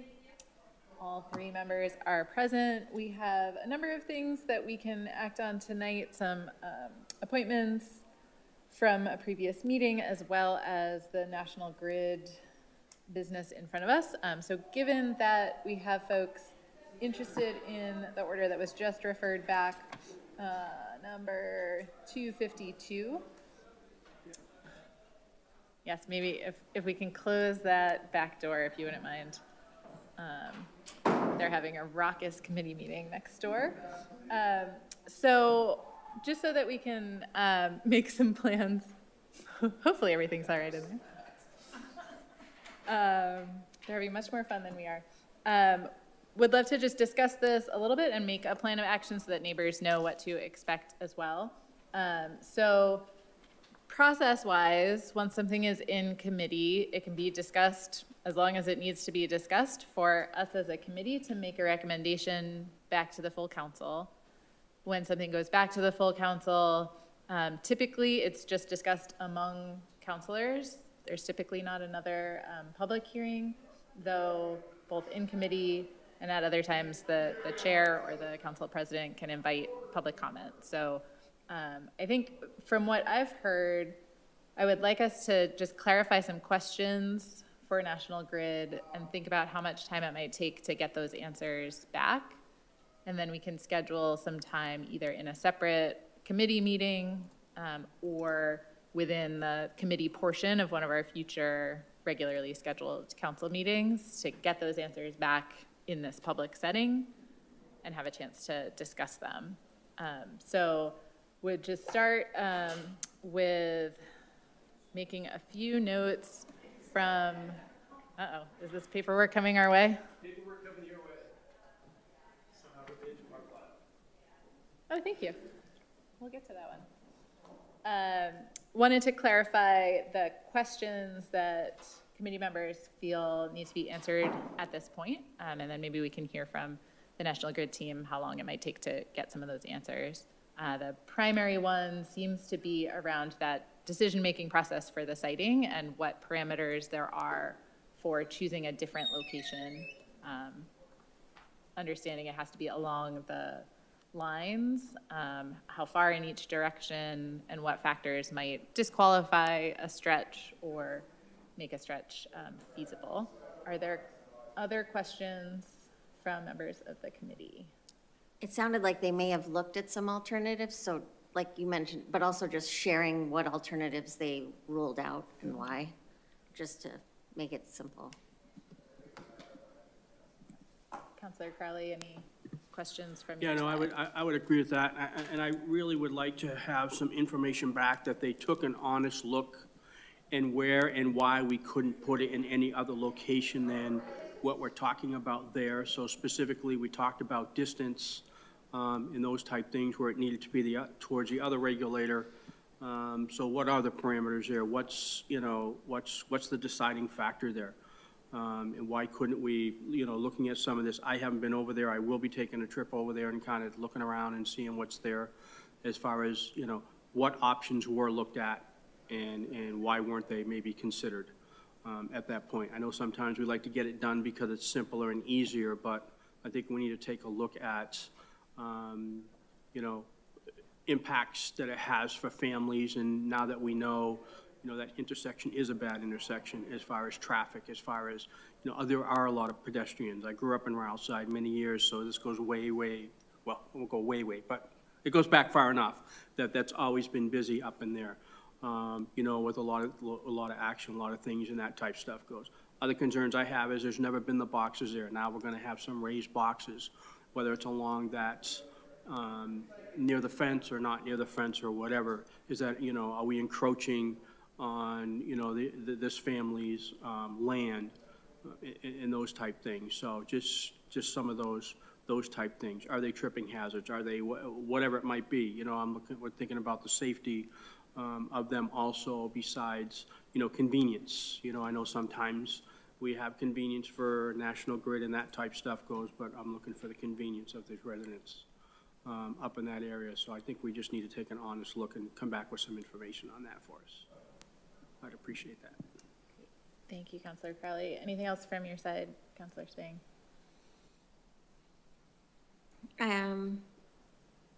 Not right now. I mean, I am still curious about the proposed distribution line replacements. I know they're not in this project itself, but it's still on the Yeah, it won't hurt to ask, because I think it's in somewhat relation in there and maybe giving us some further, that might give us some further information as to maybe why that distribution thing has to be there. I don't know, I'm not the expert on that, so yeah. If we could find out that information, that would be. Thank you. Yes, since it's on the plans that there is a future proposed gas line upgrade of some sort that would potentially impact the same neighborhood that's currently under construction, and potentially within that moratorium on opening the streets, further information on that and its relationship to this project and general plans would be valuable. So I've got those questions jotted down. We'll include them in the minutes. We can share those as well with the Public Services Department and get city staff feedback. I would invite members of the neighborhood who are still in the audience, though we're not in a public hearing that requires further comment anymore. If there are other questions that you feel it's important for the committee to be weighing that we haven't shared yet. You can come and talk. Yeah. Should I go to the podium or just? Yeah, either of the microphones. The front This one one would here. be better here. Yeah, thank you. Thank you, guys, again. Will you state my name or? Okay. So a couple We've things. got it in the record from our main meeting. Okay, thank you. A couple things, as far as like, you had mentioned is it a trip hazard? And I think that's a very fair question, because something to keep in mind too is all the equipment that's there right now has been there, the neighborhood is used to it. Also, I'm sure Evan can attest to this, the proposed location is a very clean line. You have curb, sidewalk, fence. It's a very clean line. If you put something at 2 feet high, people are gonna whack their shins into that, crack their knees on it all day long. It's gonna be uncomfortable. It's just any kind of protrusion in that sidewalk. Not to mention the aesthetic effect and what it might have for, what kind of property value it might impact. And to that, I appreciate you bringing up the human element here, because I know it doesn't sound like that was considered. No offense, but it doesn't seem like that came into the thought process here. And going back to the idea of people feeling forced into this street, that wasn't my concern, because I understand it's ADA compliant. You can walk or roll or whatever you need to do over those existing panels, but we're not just next door neighbors, we're also neighbors to the people whose properties are near those boxes. So when I'm walking around that neighborhood, and I know, Evan, you mentioned the same thing, we walk around that box to avoid the noise for our neighbors. There's where you're planning on putting it, there is no option. Every single dog, bike, pedestrian will go over those boxes and we'll hear them all day, all night. There's no avoiding it without going in the street. So it's not that people are gonna be feeling forced to due to ADA or trip hazard requirements. It's gonna be, I'm gonna be considerate to my neighbor and now risk my life by walking into the street. That's what I'm saying, it's just a terrible location, not to mention cracking your leg on that. Thank you. So I think we can add those questions to the National Grid team about how to factor in sort of how people encounter that space and whether the sidewalk space is wide enough, and thinking about the real user experience. And even if it is wide enough from, like, I'm an engineer, not your kind of engineer, but a structural engineer. I work with a lot of architects, and I don't think any architect would design something with a low protrusion, because I'm telling you, people are gonna crack their leg on it. So thinking about the safety piece, I think we want to probably wrap up in the next few minutes. We have a few other items to get through. So would love to invite the National Grid team to give us some idea of how long it might take to get answers to these questions. And then, would invite members of the neighborhood to send committee members any messages before that date. We can ask additional questions at that time as well. One other comment, please, is Sure. we've got a three-way stop. Oh, and I'm going to just call to order the committee of the whole, because we now have 5 councilors. So we have a three-way stop and a traffic light, both of which are treated like suggestions. And any more disruption, beside of all the jerk drivers, any other disruptions are not going to be welcome. And I understand that the traffic light is being moved, but there are going to be a ton of people using it as a cut through still. Even without the safety of the light, they'll be taking rights or trying to take dangerous lefts. The last thing we need is more disruption. So I strongly encourage you to find another way, even if it's in the current location. I know there's a driveway there, but because of that driveway, it actually works better for the neighborhood, in my opinion. Or can it be moved further north?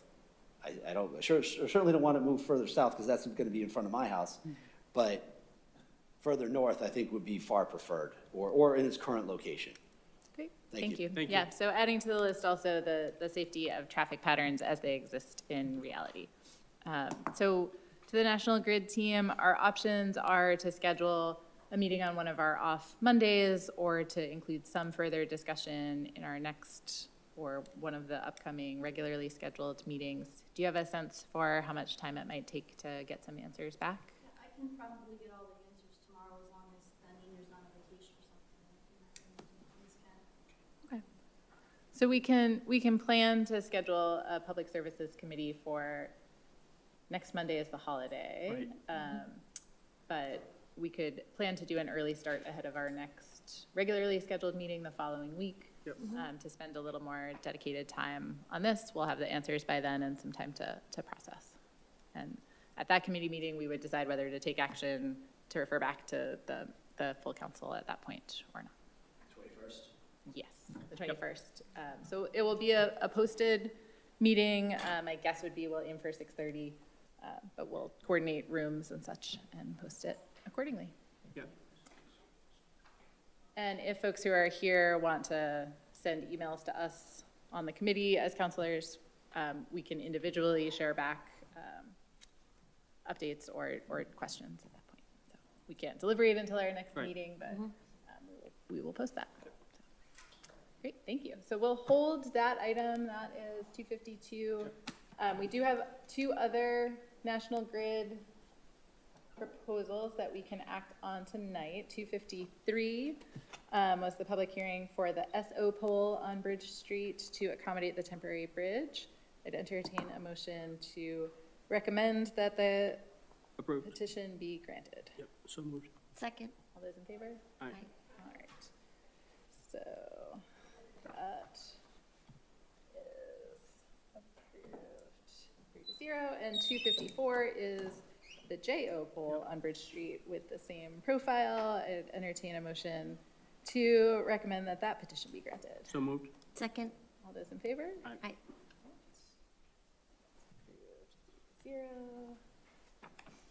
And then we also have a couple of appointments that I think we can tackle before our last committee comes back. So we have order number 242, which is the appointment of John Hershey to the Bike and Pedestrian Advisory Committee. I make a motion to approve. Second. Any further comments or questions? Thank him All first. those in favor? All right, we approved that. 3-0, recommend. Be approved. Good night, guys, thanks. Thank you all. We also have a reappointment for David Gannon. To serve on the Commission on Disabilities. Is there a motion to approve So moved. that reappointment? Second. All those in favor? All right, so that is everything on our agenda other than the constituent inquiries that had come in. Are there any updates folks wanted to share on those? So we will keep holding it. We will hold on to 252 and plan to meet ahead of our next regularly scheduled meeting. Perfect. Yep. All right.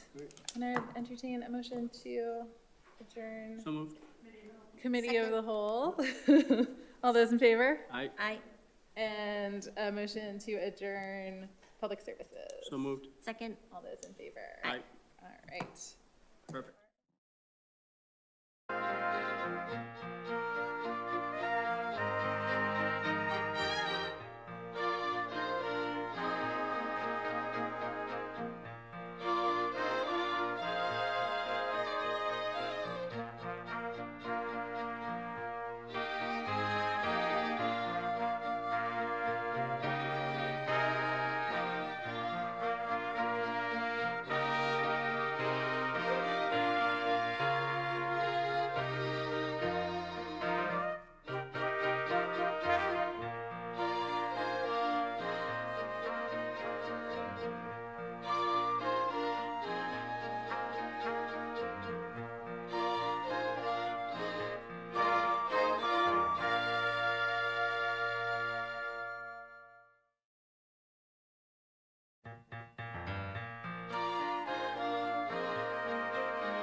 Thank you, everyone. Call the full council back to order so that we can do reports from committees. And I just wanted to mention again our thanks to our Assistant Commissioner of Public Services, Eric Barber, who was here earlier this evening, along with Mayor Cahill and Brian Ailes, giving us an update on some of the projects happening in the city.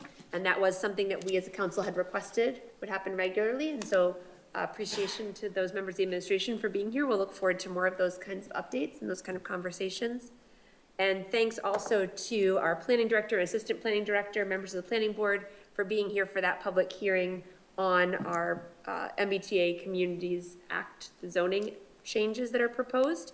And many thanks to members of the public who came to participate in and speak in that 8:30 public hearing with National Grid. It's always really helpful to hear from members of the public. So our appreciation, if you're home watching now, for being here and for adding your voices to that. So Ms. Kent, let's go to reports from committees, please. Order number 243, the Committee on Public Services, to whom referred the matter regarding a reappointment for David Gannon to serve on the Commission on Disabilities, have considered said matter and beg leave to follow. Recommend the council approve this reappointment. Questions or comments? Question comes on the acceptance of the proposal and adoption of the order. All those in favor, aye. Aye. That carries 9-0.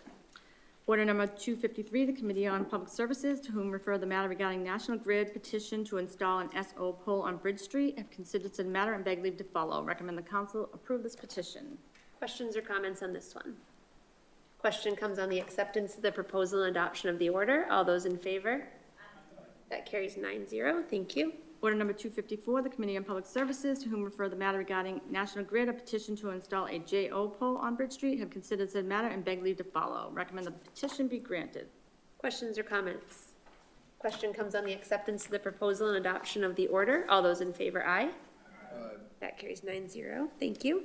Order number 255, the Committee on Finance and Property, to whom refer the matter regarding a $59,063 grant, have considered said matter and beg leave to follow. Recommend the council approve this request. Questions or comments? Councilor Bowen. Thank you. Just wanted to make a comment. I know road safety is a huge issue, and as a pedestrian and occasional driver, I'm very conscious of what's happening around the city. I know it's been a topic at the police department's community advisory committee. The next meeting for that group is tomorrow in the farms, and so just to share that I'm planning to follow up at that meeting and future meetings to see how this funding supports the ongoing efforts around traffic enforcement with a focus on safety for pedestrians, bikers, and everyone who uses our roads. Thank you very much, Councilor. Other questions or comments on this one? Question comes on the acceptance of the proposal and adoption of the order. All those in favor? That carries 9-0. Order number 256, the Committee on Finance and Property, to whom referred the matter regarding a fund transfer for $2,850,000 from the road resurfacing account into the road and sidewalks capital account, have considered said matter and beg leave to follow. Set the public hearing for October 21st at 7:30 p.m. Are there questions or comments on this? I would entertain a motion to set that public hearing as recommended by the subcommittee for our October 21st regular meeting at 7:30 p.m. All those in favor? Aye. Thank you. That carries 9-0. Order number 224, the Committee on Legal Affairs, to whom refer the matter regarding a discontinuance for Bridge Street Automotive, MTB Enterprises 8385 Bridge Street, have considered said matter and beg leave to follow. Recommend the council approve this request. Questions or comments? Question comes on the acceptance of the order and proposal adoption of the order. Sorry. All those in favor? Aye. Thank you. That carries 9-0. Had a glitch.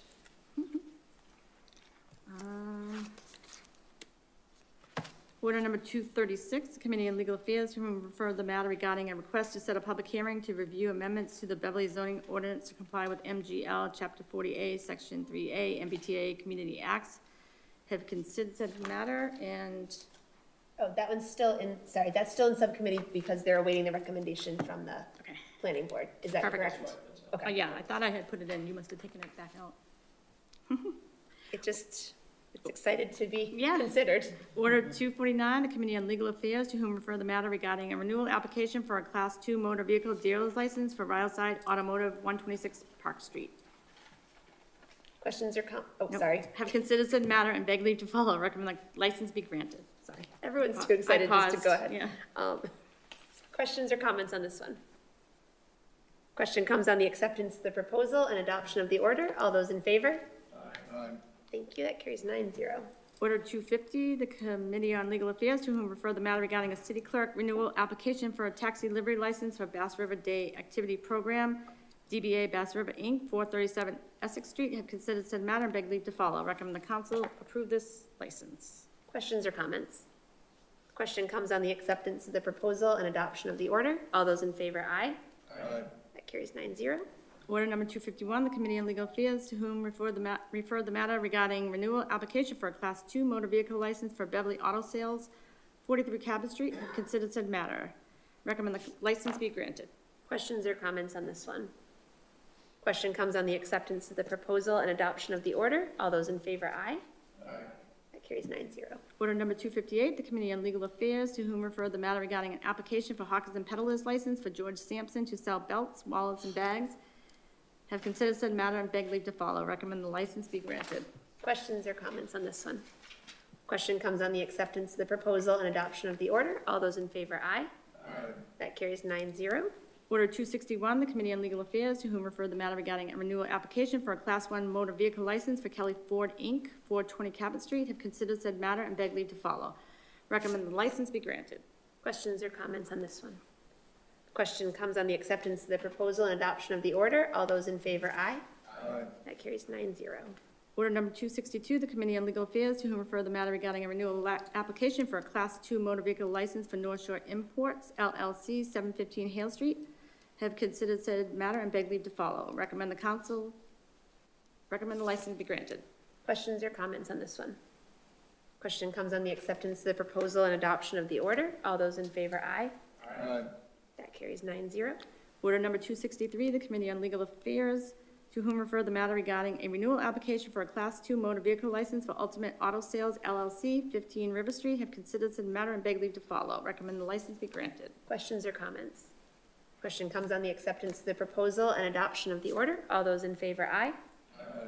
That carries 9-0. Order number 265, the Committee on Legal Affairs, to whom refer the matter regarding an application for a license to sell Christmas trees, Liberty Lodge Masons, 10 Chardock Street. Have considered said matter and beg leave to follow. And they're holding it? Yes, Yes. Okay, to get further information. sure. And order 267, Planning Director Darlene Nguyen. That one, they did vote on, Okay. yes. Order 267, the Committee on Legal Affairs, to whom refer the matter regarding Planning Director Darlene Nguyen, council order to accept and sign a conservation restriction to be held by the Beverly Conservation Commission for land owned by the trustee of the reservation, Marine Farm. Have considered the matter and beg leave to follow. Recommend the council approve this request. Questions or comments? Question comes on the acceptance of the proposal and adoption of the order. All those in favor? That carries 9-0. Legal has been busy tonight. Order number 266, the Committee on Legal Affairs, to whom refer the matter regarding a proposed order amending section 58-2, officers and employees, city clerk of city ordinances, has suspended the rules to have the first vote tonight. Thank you. So I would entertain a motion to suspend our rules. And before you make the motion, I'll just say more about, Councilor Rotundo shared about this in legal affairs. City solicitor had observed that there are some areas where our council rules don't match current, either the charter or our own ordinance processes. And so this is an area that she's proposing that we could clean up in the rest of this term in our own rules that would allow us to have proposed ordinance revisions voted on in the first meeting where they appear. They would still require 2 votes, but the way that we're currently doing it, they're filed, and then the next meeting get a first vote, and the next meeting get another vote. That's in our council rules. The solicitor's view is that that does not necessarily match the required procedure and does sometimes stretch our ability to amend an ordinance over 6 weeks, 3 meetings or 6 weeks.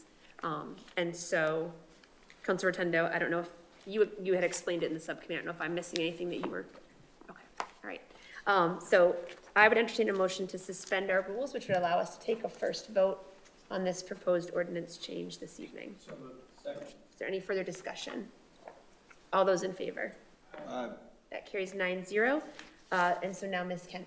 Order number 248, the Committee on Legal Affairs, to whom referred the matter regarding a renewal. Sorry, you still have to read 266 Oh, to sorry, us. I thought I already read it. You did, but now we're taking a vote on it as if it's the first. So you want me to read the Yes, legal please. ad? Okay, sorry. That's okay.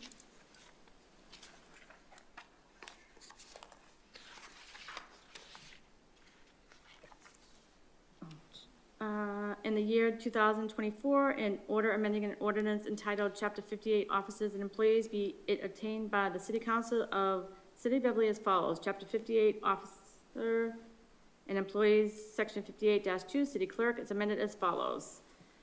Appointment term of office, the city clerk shall be elected by the City Council to serve for a term of 3 years and until a successor is chosen and qualified. And this was in the newspaper, not sure when. It was in the newspaper on, September 27th? Okay. With the rest of them. Thank you. So, councilors, I entertain a motion to take a first vote on 266 this evening. Is there further discussion? Councilor Bowen. Thank you. It seems like a very straightforward update, and happy to move it through the process. One thing that I noticed in seeing the full section was that this was an area, it didn't look like the gender pronouns had been updated. I know that's something in our ordinance review that we have tried over time to clean up.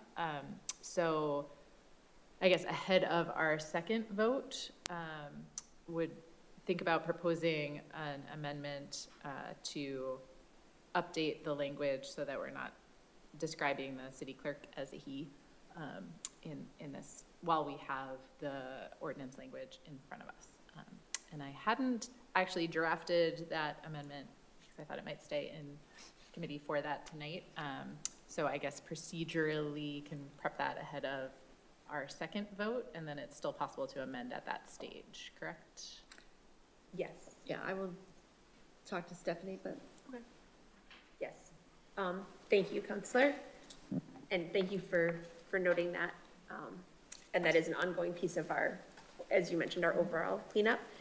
As is, I know this was mentioned in the cover letter, but as is, this particular amendment is so that our current ordinance regarding the city clerk will match our charter at this time, which was recently changed. So this itself is cleanup. So we have a motion and a second. Is there any other discussion? And sorry, Ms. Kent, you mentioned that this will be published in the paper this Friday. So for those who are following along, they can find it in the paper there or in the clerk's office for further review. So we have a motion and a second. All those in favor, this is the first vote. Thank you. That's 9-0. And so we'll have a second pass at this one at our next regular meeting. Order number 248, the Committee on Legal Affairs, to whom refer the matter regarding a renewal application for a Class 1 motor vehicle dealer's license for North Shore Motorsports, Inc., DBA Cycles 128, 107 Brimble Ave. Have considered said matter and beg leave to follow. Recommend the license be granted. Questions or comments? Question comes on the acceptance of the proposal and adoption of the order. All those in favor, aye. Aye. That carries 9-0. That's all. Go ahead. Thank you. All right, well, that's all of our regular business for this evening. Councilors, are there any announcements or reminders? Councilor Rotundo. Just a reminder that the Fall Frolic is this weekend, and a few of the councils will be there playing parking attendant duty. Councilor St. Hilaire. Yeah, the police department's community advisory council will be in Beverly Farms tomorrow evening at 7 o'clock at the Hastings House. I encourage residents with concerns about anything public safety related to attend.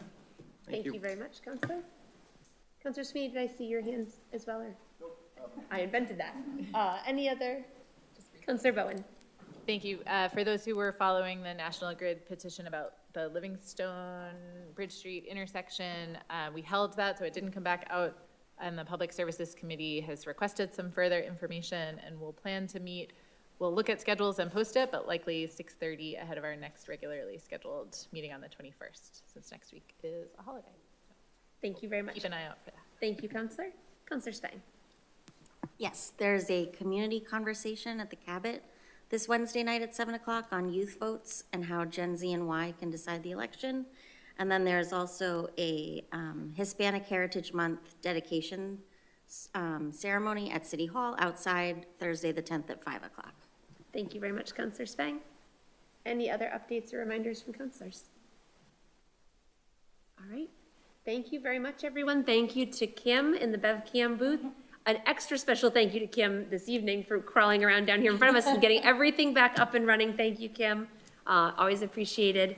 Thank you very much to our new Assistant City Clerk, Ms. DuPont, for being with us. And thank you again, members of the public, members of city staff who are here, and members of the council. With that, I would entertain a motion to adjourn. Good job. All those in favor? Thank you very much. We're adjourned. Good night, everybody.